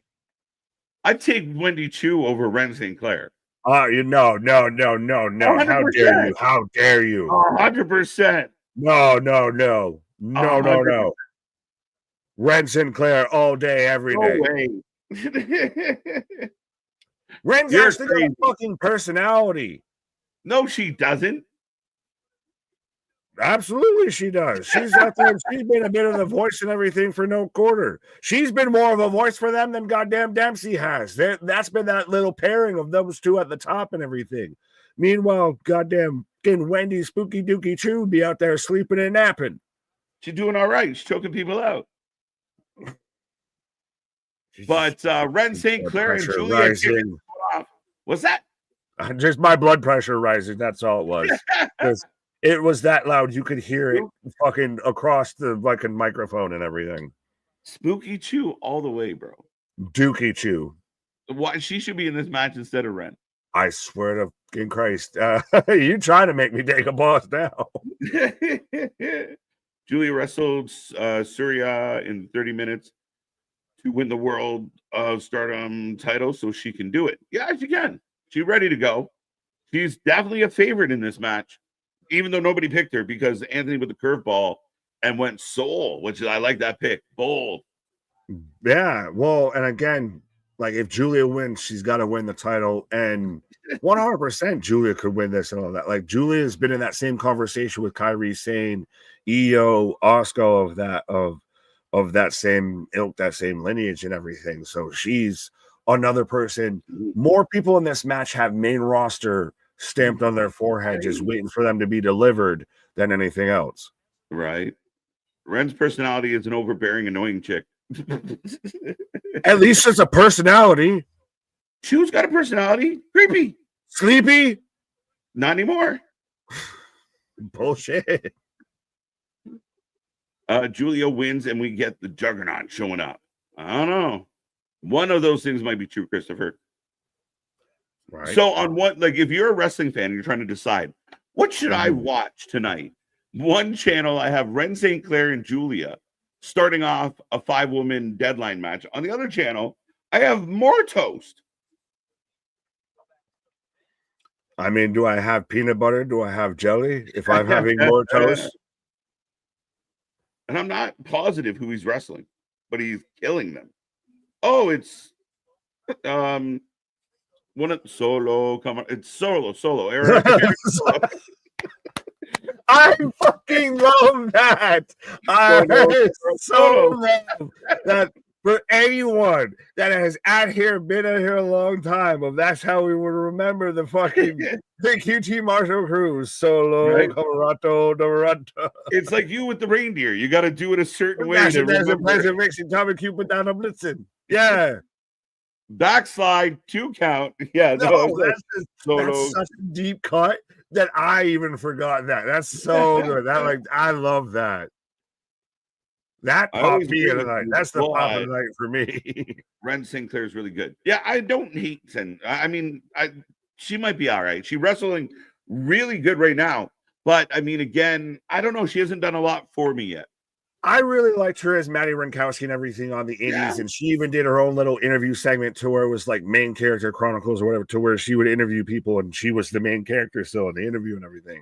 Like she really works great as that like self-indulgent heel a little bit, and I think we're getting tangents of that versus you sit there and say Wendy fucking Chu, and I I can't find a good thing to say about this woman, at least that she's not on my TV screen. She's way better than Ren, bro. Fuck off. Ren is just like, we're long enough in the video that I can swear, so don't make me try and beat the fucking limit here. Ren St. Clair to me is like Brindley Reese. Like, man. I take Brindley Reese over Wendy Chu, so don't go No don't way. do that. Don't go there. You're crazy. Yes, I know. Thank you for noticing. Right. There's no way. Wendy Chu's better than both of them in her sleep. Literally. No, because she's always a fucking sleep. Still better. No. We're not gonna agree, so move along. It's the best. I don't know, man. I wish you'd kind of be in this match. No, I don't, because I wouldn't be watching. I'd be on a fucking pause right now. Did AEW not sell in that arena, or is this the start of them doing smaller venues? I don't know if they sold out or not. I really don't. Column A, column B? Maybe. Oh. The Martins are having issues with Andrade and some other guy. And Layla's in the middle. Leo Rush? Leo, that's who it was. There we go. I'm not even watching the show, and I can fucking tell you what's happening. That's a problem. It's that predictable. Here comes Sol Ruka. Let's go. God damn. I'm gonna springboard. Down they go. She's by far and away the tallest competitor so far. Yeah. Flipping off Julia's back. Kick to Ren. Everybody get a kick. You get a kick. You get a kick. Oh, using Julia to take down Ren. Sol Hookah. She's smoking. That's perfect, MDV. Funny as shit. You get another star. You got 2 tonight. He's on a Melcher roll, this guy. Right. We're not in the Tokyo Dome, so I don't know if you can get 5 stars. The Squirrel Girls, Brindley Reese, Carly Bright, Thea Hale. Thea Hale. Yeah, they should put them in a team. Charlie Squirrels. Charlie Squirrels. Well played. Big drop kick replay.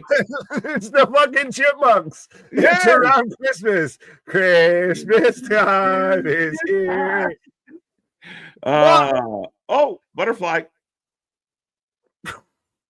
Listen, I'm already on enough vitamins. You don't need to be throwing out random butterflies and wondering if I see them or not. Nice. Look at Ren. I told you. Tactician, technical. Wendy Spooky, she does that shit way better. No, that's just she's possessed. Double STF. Double up. Julia choking out everybody.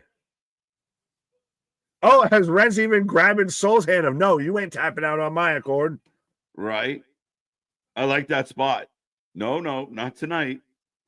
Throw back to you don't know me.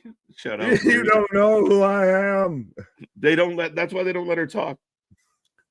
I saw someone that did it. It was like Tongaloa, getting Marina Shafir, getting Lola Vice or something like that, of all in like a promo off of like which is the worst one. Is that? Oh no, it was Rhonda. Rhonda was in there.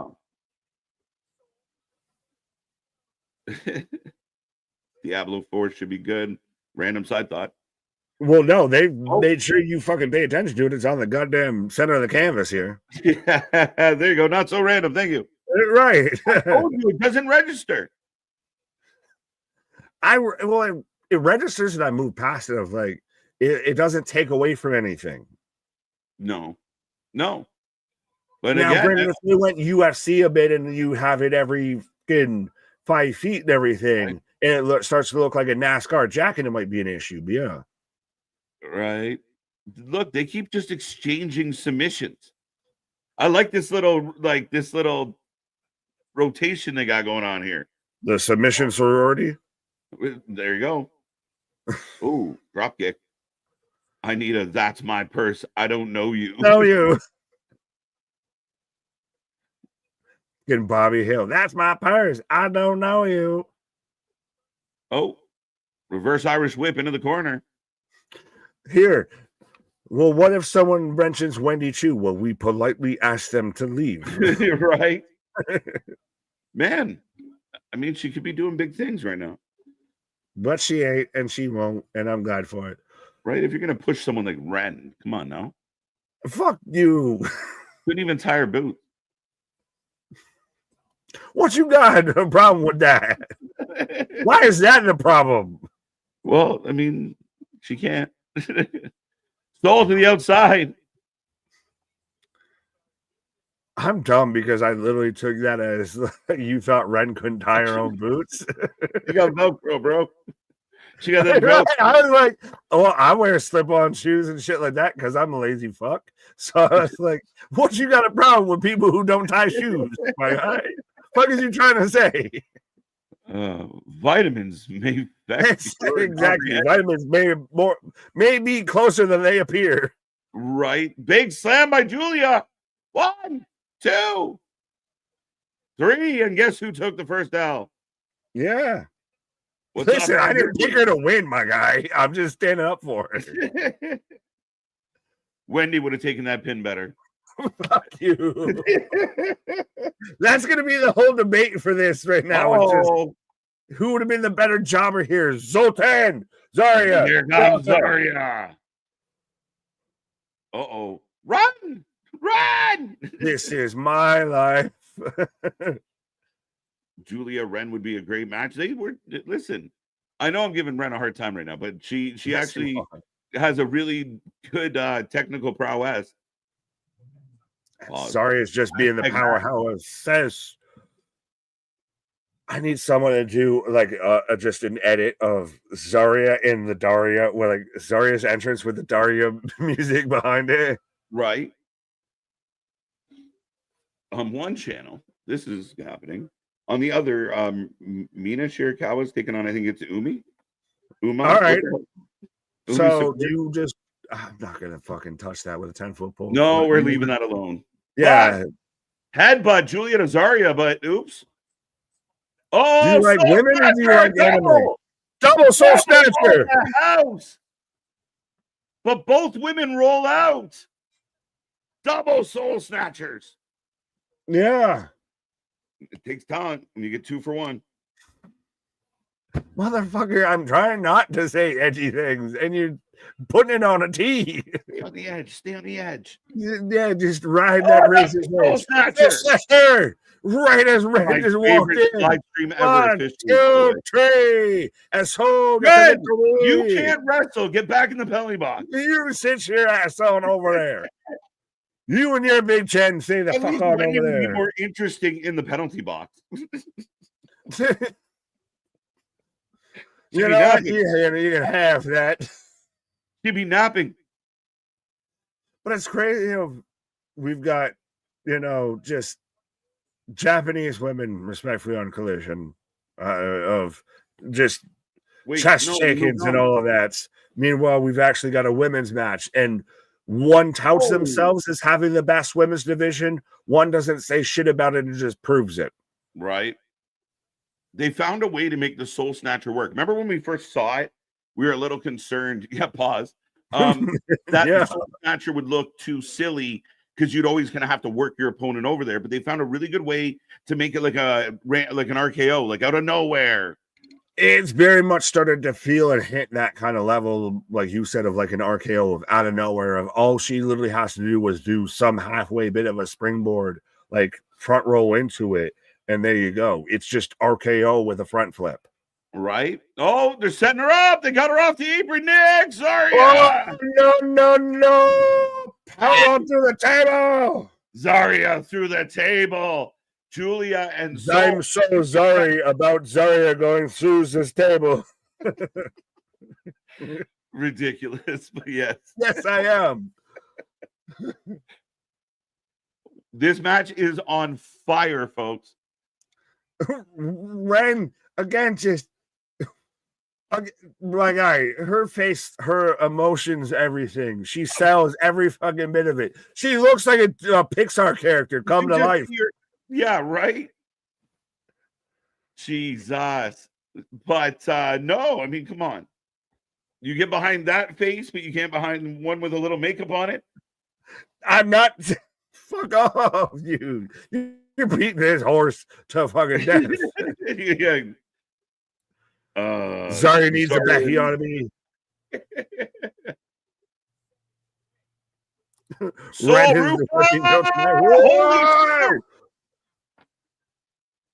the crowd is losing it, by the way. And she lands on her face. And hey, for anyone that wanted that Mina Shirakawa jiggle, you got it with Soruka.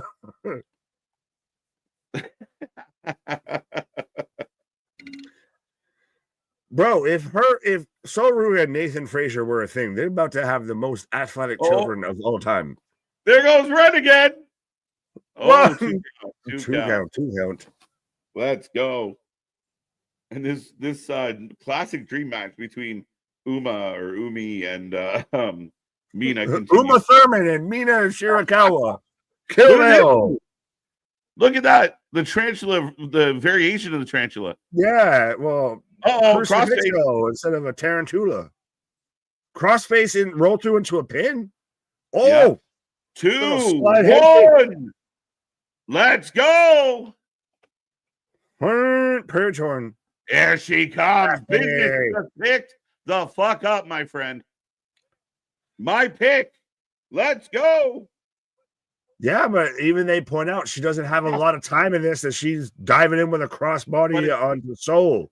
But there's only 2 1s on the board right now. Julia 1, Ruka 1, everyone else 0. Does this have less finishes in this match than the men's? Yes. I don't think they're going to. I don't think they're going to close that gap that fast. 1, 2 after Meteora. But could this be where we see a tie? We see a sudden death. I'm in. I'd be in. I'd be really in for it. I feel like this has that level of competition of you really don't know who's going to win this. We all pretty much predicted TBD in some form or fashion here. It felt like the most obvious choice, especially once we all knew it was over. Sorry, Nikki. Sorry, the stare down. Julia and Steph, and the crowd goes wild. Now, kiss. The stare down.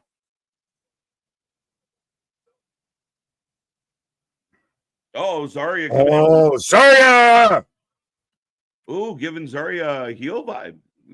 People aren't. I think she very much would be the heel out of these two. I think Steph and Julia are the baby faces. That's why you keep them having that confrontation on the back burner. Absolutely. You tease it, but you get away from it. Oh, Randy needs a powerbomb. Nice spear. Spear. Beautiful spear by Zarya. So 10. Cooking in this main event. Get in that chat, folks. Go, Julia. I'm going to come at you like a spider monkey.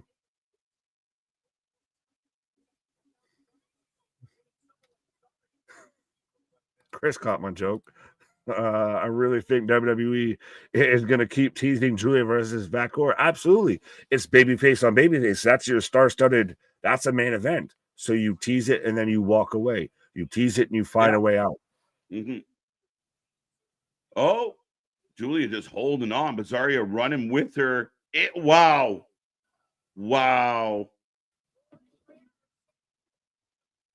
The cannonball with Julia on her back into the corner.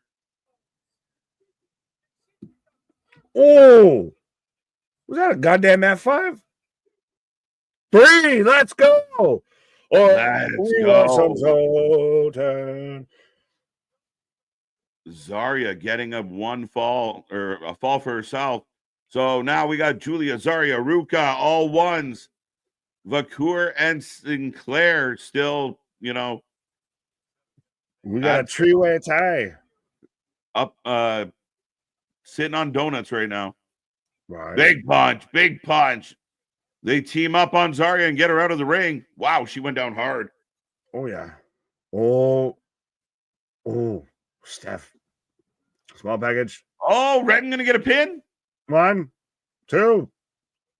Oh, Sol Ruka is stealing the show tonight. It's just super Code breaker. Look at the pace of this. X Factor. Skull works because she's so tall and so like athletic. Like you don't see that often. You haven't seen that since like a Charlotte, and I'd say she's more athletic than Charlotte. She definitely, yeah, I would say slightly more. And again, we've seen some of her videos on social media and that she does some crazy shit. Right. Sorry, I was the moon. What? Just cover somebody. Cover fucking somebody. Folks, let's get some flames in that chat. Let's get some thumbs up. Let's get something in there. Nice moonsault. This is awesome.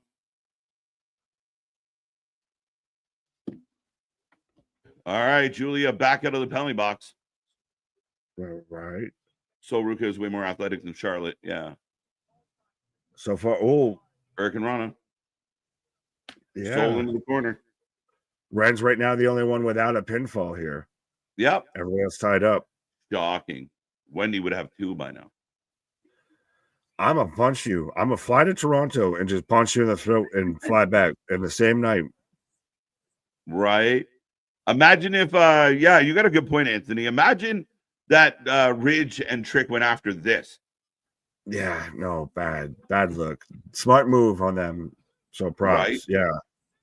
But again, we talked about it of the women's division is the forefront of this, and they didn't have to do any sort of special announcement. They didn't have to say that they're making an effort to focus more on the women. They just fucking did it and did it well. 100%.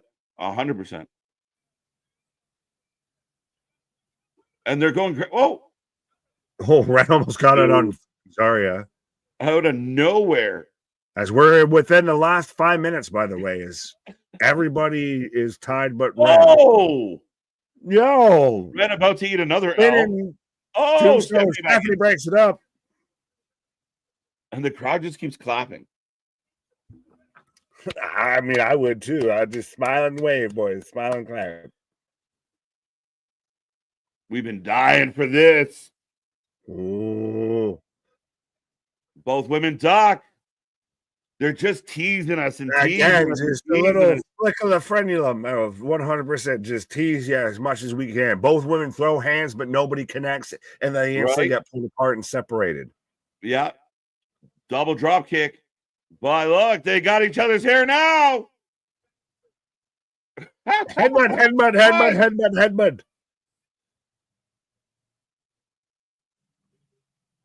Oh, don't do the elbow trade. Oh, thank God. I thought we were about to just do the elbow trade spot for 5 minutes.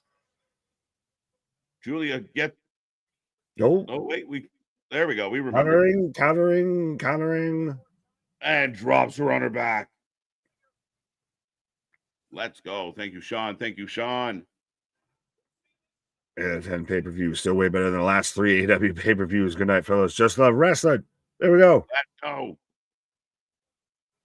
MDB, I'm right there with that you. core still has a 0. Sorry, I thought she had a 1. My boom arm was in the middle of it. Oh, speaking of in the middle, that cameraman was in the middle of Stephanie at the top of the rope. You know, they're going to have a 4-way tie, and they're going to do a sudden and death with 4 of them, except Sinclair. You're out. Exactly. You just fuck off. You were just in the way. We got to start this over. All right. We're going to restart the match. Zarya. Vakur and Ruka almost went head to head. Yeah. Hit no way. Oh, wait. Stephanie's going to get her 3 here. There we go. So, like we said, like you said, everyone that was literally tied up, except for Ren. Thanks for coming. We've got about 2 minutes left, so she's all but out of this match. The everyone versus Ren match is cooking here tonight, folks. Exactly. Everybody hates Ren. That's the main event tonight. You just get out of the way.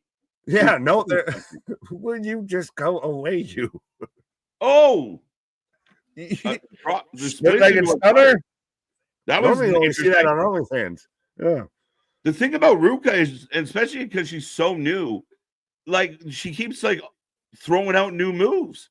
Like I feel like she's got a new move every match. Like I don't remember that split cutter.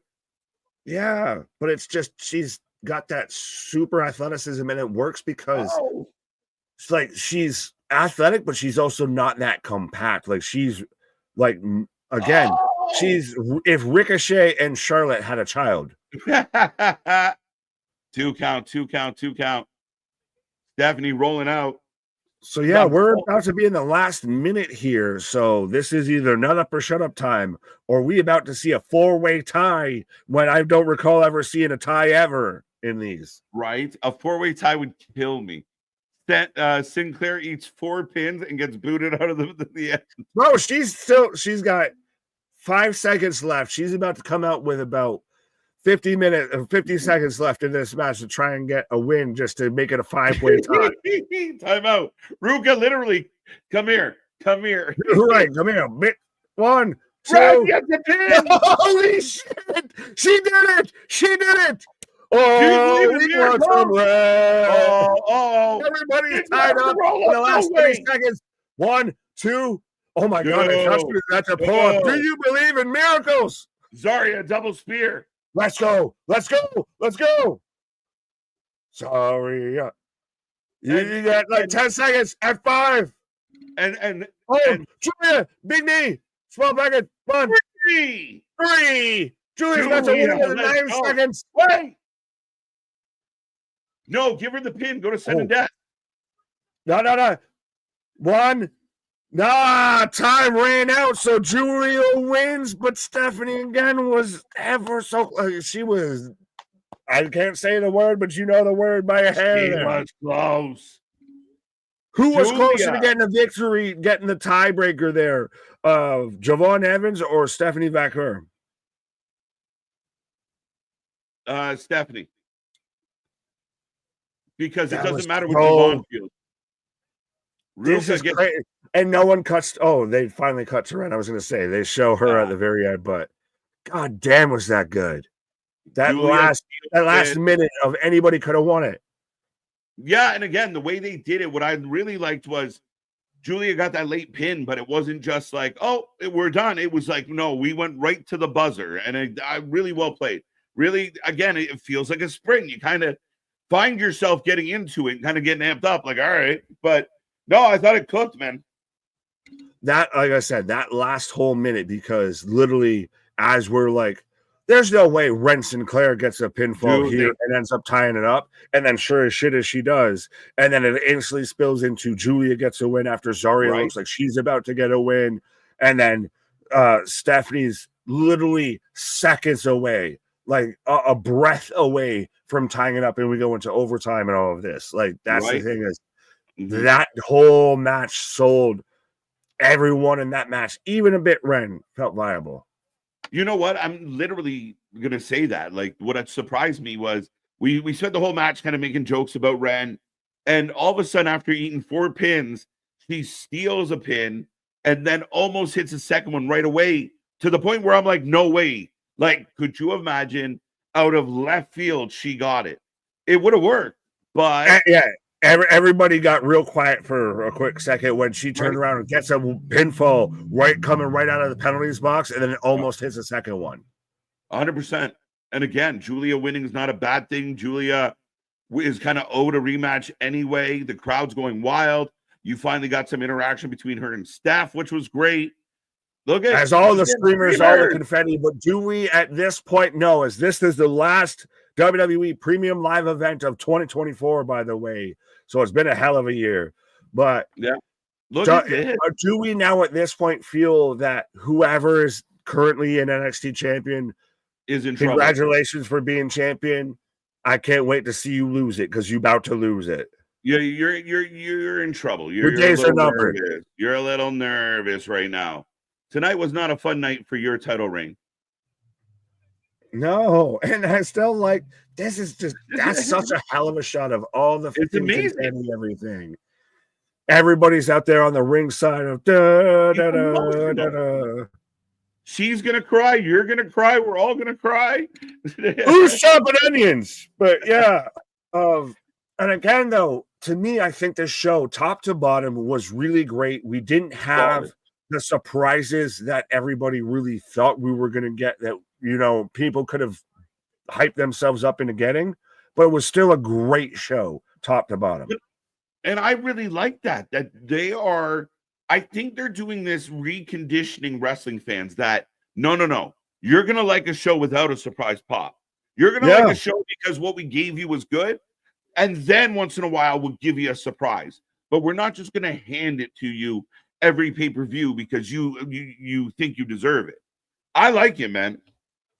It's teaching wrestling fans patience and restraint of knowing that that the talent alone, the stories we already have here, doesn't need and doesn't rely on the crutch of a big pop to get them over. 100%. That's exactly it right there. But ladies and gentlemen, NXT Deadline has gone off the air. That was the show. We take a rating out of 10 on every single show. Let us know how you felt about the show. What did you like? What didn't you like? Would you have changed anything? Is anything upsetting you? How you feeling? How you feeling after what I would argue was a hell of an NXT tonight, a hell of a pay-per-view, a PLE, the last official PLE of 2024. So, I mean, hell of a job. And again, on the merit of what they advertised was what we got. And that's what it was perfect. Hell of a way to go out 100%. What would you say is your match of the night and not match of the night?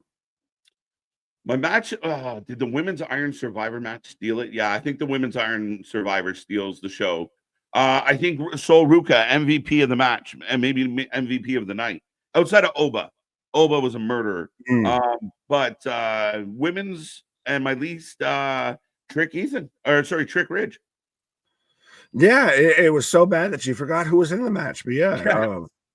I think that very much. I think that's anyone that would like to say that that's not, you're more than welcome to in the chat. But I think that was, and that still is not the worst thing because it's just a bunch of it's a round of Killer's Row, but it wasn't a great match at all. I'd still maybe give it to the tag match, but I could see very much how the Women's Survivor, the Iron Survivor match could be there. That's a little taste, what have you, anything.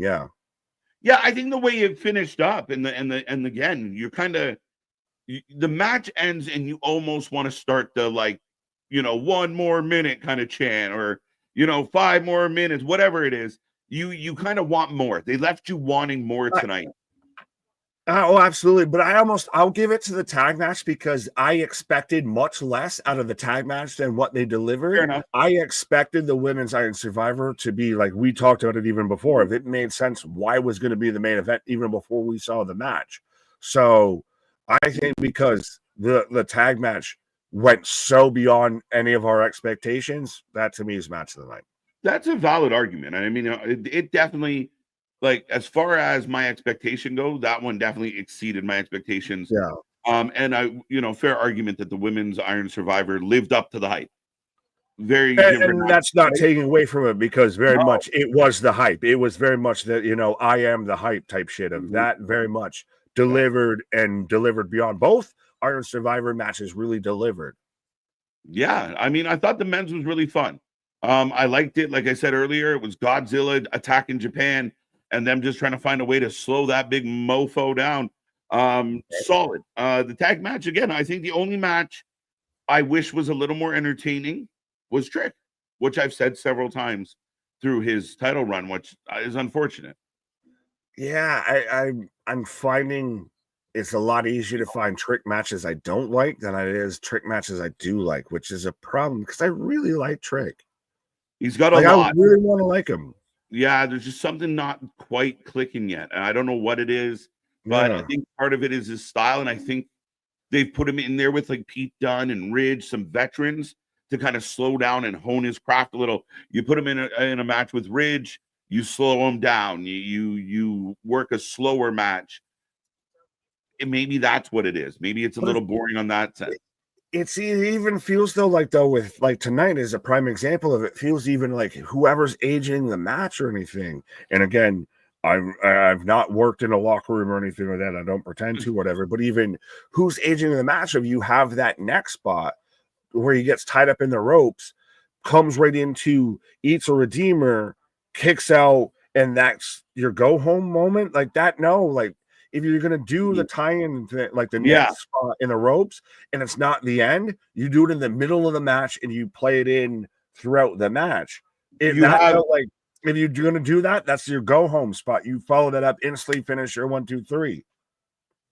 Yeah, and I mean, I think to your point, if you do it in the middle of the match and it's like this, this adversity that he's got to overcome to get the win, fine. But it's like to be like, oh my god, I'm dying, then I won, woo! Like, yeah, didn't love man, that. hit that health bar refreshed way too fast. Right.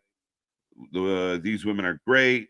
Nick would have been looking like Nick Stradamus if Ren would have won. It would have been amazing. I don't want to be that. I don't want to be that. New Japan confetti, 8 out of 10. Is it their confetti, by the way? Yeah, Chris saying New Japan style confetti, 8 out of 10. Ren and Nathan are your MVPs tonight, hands down. Nathan gets a nice chalk, but to me, Sol Ruka definitely stood out. Ren was Ren. She took 4 pins. She spent half the match in the penalty box. That one pinfall in the last minute was going to make her the MVP. Right. No, Sol very much, I think, especially in the women's Iron Survivor, like you said, was the MVP. I know you said before, like Jamie with the War Games match, but I agree with you on that. Was Sol. I'm trying to think with the men's, maybe Frazier. No, the men's match, the MVP is Oba. But overall, I mean, I almost want to say MVP outside of the women's, Iron Survivor is Tavion Heights. Like, that man was throwing motherfuckers from pillar to post and everything. That's a valid argument. In that tag match really emphasized it. Yeah, I mean, again, I think a lot of people had really good nights, and I agree with that one. That's a good one. Miles surprised me because we make fun of him a lot, but we don't see him a lot.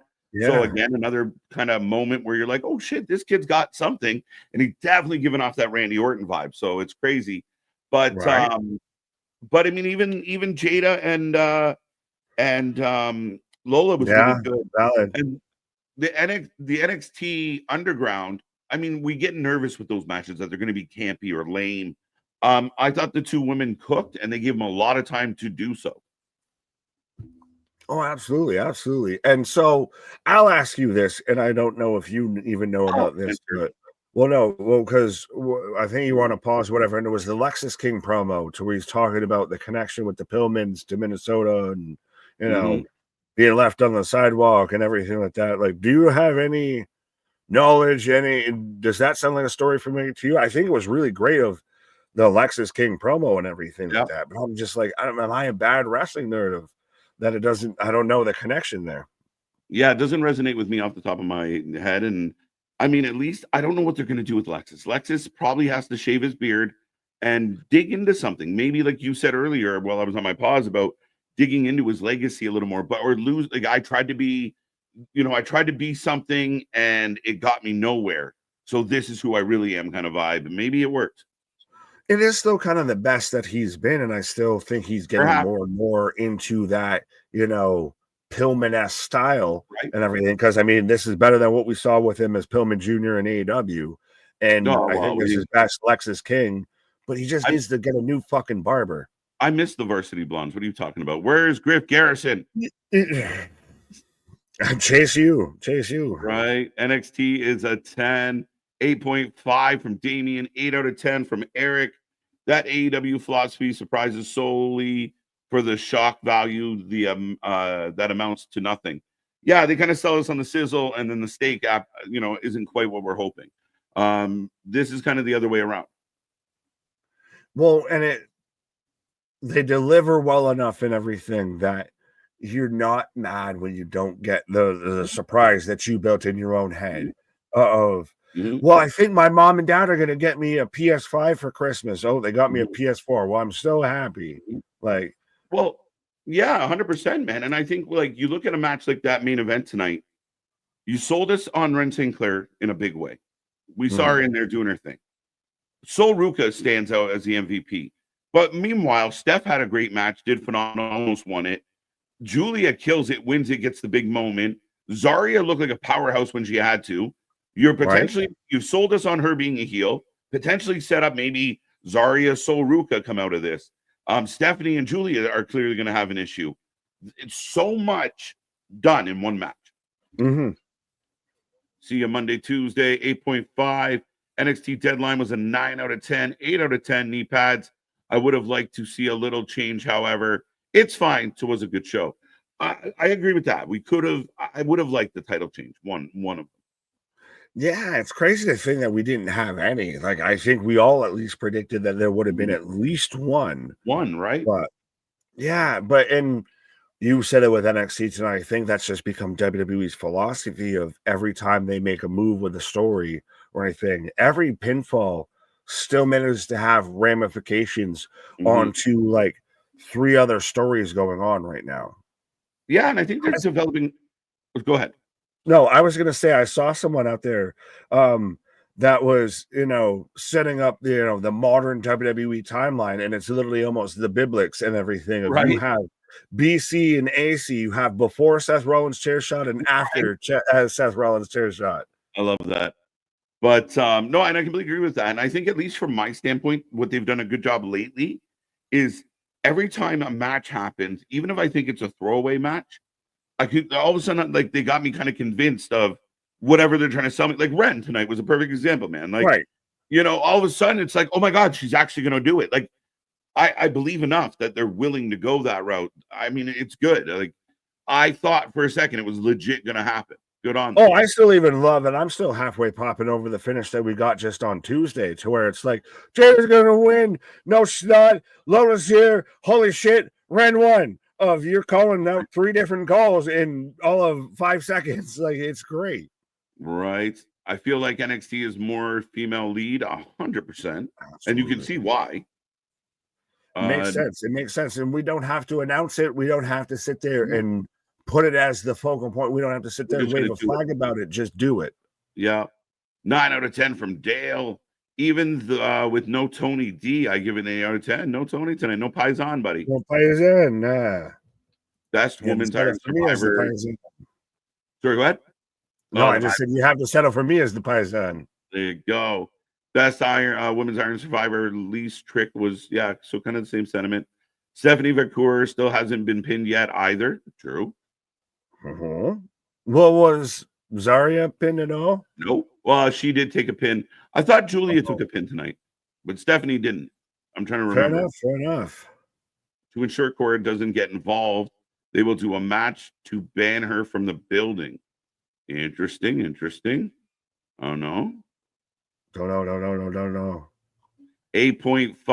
Fraxium never disappoint because I haven't seen them not deliver, no matter their opponent, how long till they bring the Iron Survivor match to main roster.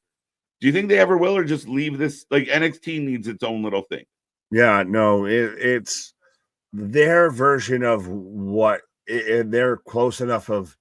We took War Games from you, so you can have this. Yeah, that's 100%. Really, to me, that's the vibe of it's. We even talked about it multiple times. Of it's like the counter of Survivor Series. Of people worry Survivor Series lasts too long before anything can matter. Yeah, this is literally a sprint. And the second that bell rings, everything matters. Every moment, every move matters. 100%. And things change so fast. Somebody goes, it's just, it was good and it was well delivered. 8 out of 10, 8 out of 10. I think if you did that, sorry, real quick, I think if you did that on the main roster, you'd have the adverse of people would saying that it goes by too fast and no one could get anything in. People already shit on the speed matches and everything. Yeah. So, yeah. Fair enough. Plus, I do think NXT does need to have something unique to them, right? Like, and you said it came up right as it was like, say bye to War Games, but hey, look, this new toy. Hey, look, we're Snowball's got to go and visit, the great vet in the sky, but here's Truffles. Yeah, no shit. Julia versus Stephanie Vacour in NXT title stand and deliver should be the direction. Kind of feels like they're definitely building that tension between those two. It's great. Triple threat, fatal 4-way. Could be anything. That's the thing is, it's such a log jam. It's such a who's who club in that women's division. Yo, quick side note, folks. Mark Briscoe just pinned Danny Garcia. Your brand new babyface TNT champion just lost to Mark Briscoe clean. Fair enough. Well, I'm trying to figure out which match exactly this is on the card, but I've got Mike Bailey and co on Wrestling Revolver. Is Shout out our homies, Dad World Order there. Yeah. Oh, ego. Ethan Page wins knee pads of the night. There you go. Ding. I like it. Don't know what that says. Sorry, Arturo. Welcome. Jake, something is the Hable champion. inglés, no hable español. There you go. 8 out of 10. Out of 10. Lola Vice going to the Royal Rumble. Maybe. Randy Orton taught Miles Bourne his pose when NXT was in St. Louis. There you go. Right. Bum. No attempted murders. None. Not one. It's amazing. So I have the Iowa street fight right now on Wrestler Revolver with Rich Swann and Matthew Palmer, the Crew, taking on Bird Law. I love that. I'm just a small town bird lawyer. Right. Taking on Speedball, Mike Bailey, and Veda Scott. Mm-hmm. But that's it. What's your rating tonight? I gave 8 to SmackDown. You brought me up to that. 8.5. This was really solid across the board and I don't want to take too much away just because Trick and Ridge wasn't what we all thought it could have, should have, would have been. But no, they did really well, especially the tag match. The Women's Iron Survivor, again, much like Survivor Series, did really good. We expected surprises, and we didn't get them, and it still was a fantastic show. So 8.5. Yeah. No, I'm actually gonna go 9. I'm gonna go 9. I thought it was excellent. From start to finish, again, it would have been a 10 if the Trick match would have been better. But I'll give it a 9 because enough twists and turns, enough quality, highly entertained, fun show, didn't feel long at all. Yeah, I thought everything cooked real nicely, with the exception of Trick and Ridge. That close to a perfect pay-per-view for me. I thought from start to finish, a real fun one. Really? You wouldn't give it the perfect rating? It was going to get the golden buzzer from KJ? Well, and let's be honest here, still, they fit it in with that nice little 3-hour package and everything like that of, people still will say, well, it doesn't have X amount of matches, or, oh, well, there's commercial breaks between this and that. Yeah, but we're not still out here of like, welcome to hour 4 of Full Gear. Match number 8 of 15.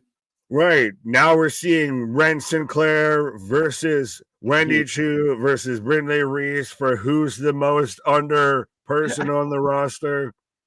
Would have been perfect for Chase to return getting Ridge. I still want to know who's talking to Chase. What's up with that? That's still the biggest unsolved mystery. What's the man from Unsolved Mysteries that we all grew up with? If you're, from the 90s and under, yeah. What's his name? But yeah, the Unsolved Mystery. Welcome to Unsolved Mystery. Right? Dude in the trench coat. Bro, having a dad who's a cop and everything, that shit all the time. That and cop, like 100%. Huh, bad boys, what you want? That one, yeah, the best shit ever. Yeah. Well, I mean, again, go ahead. Well, I hate Unsolved Mysteries because I want to know what happened. So you just leave me on a cliffhanger. I'm never going to get off of it. Sucks. But Cops for sure.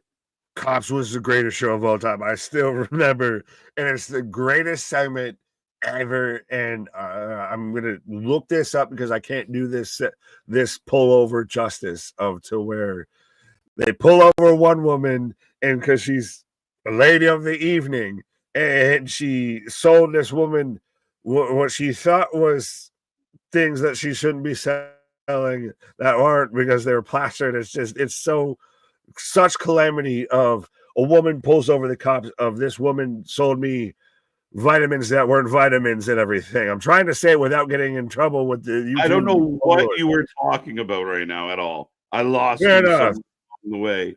Yeah, you're good.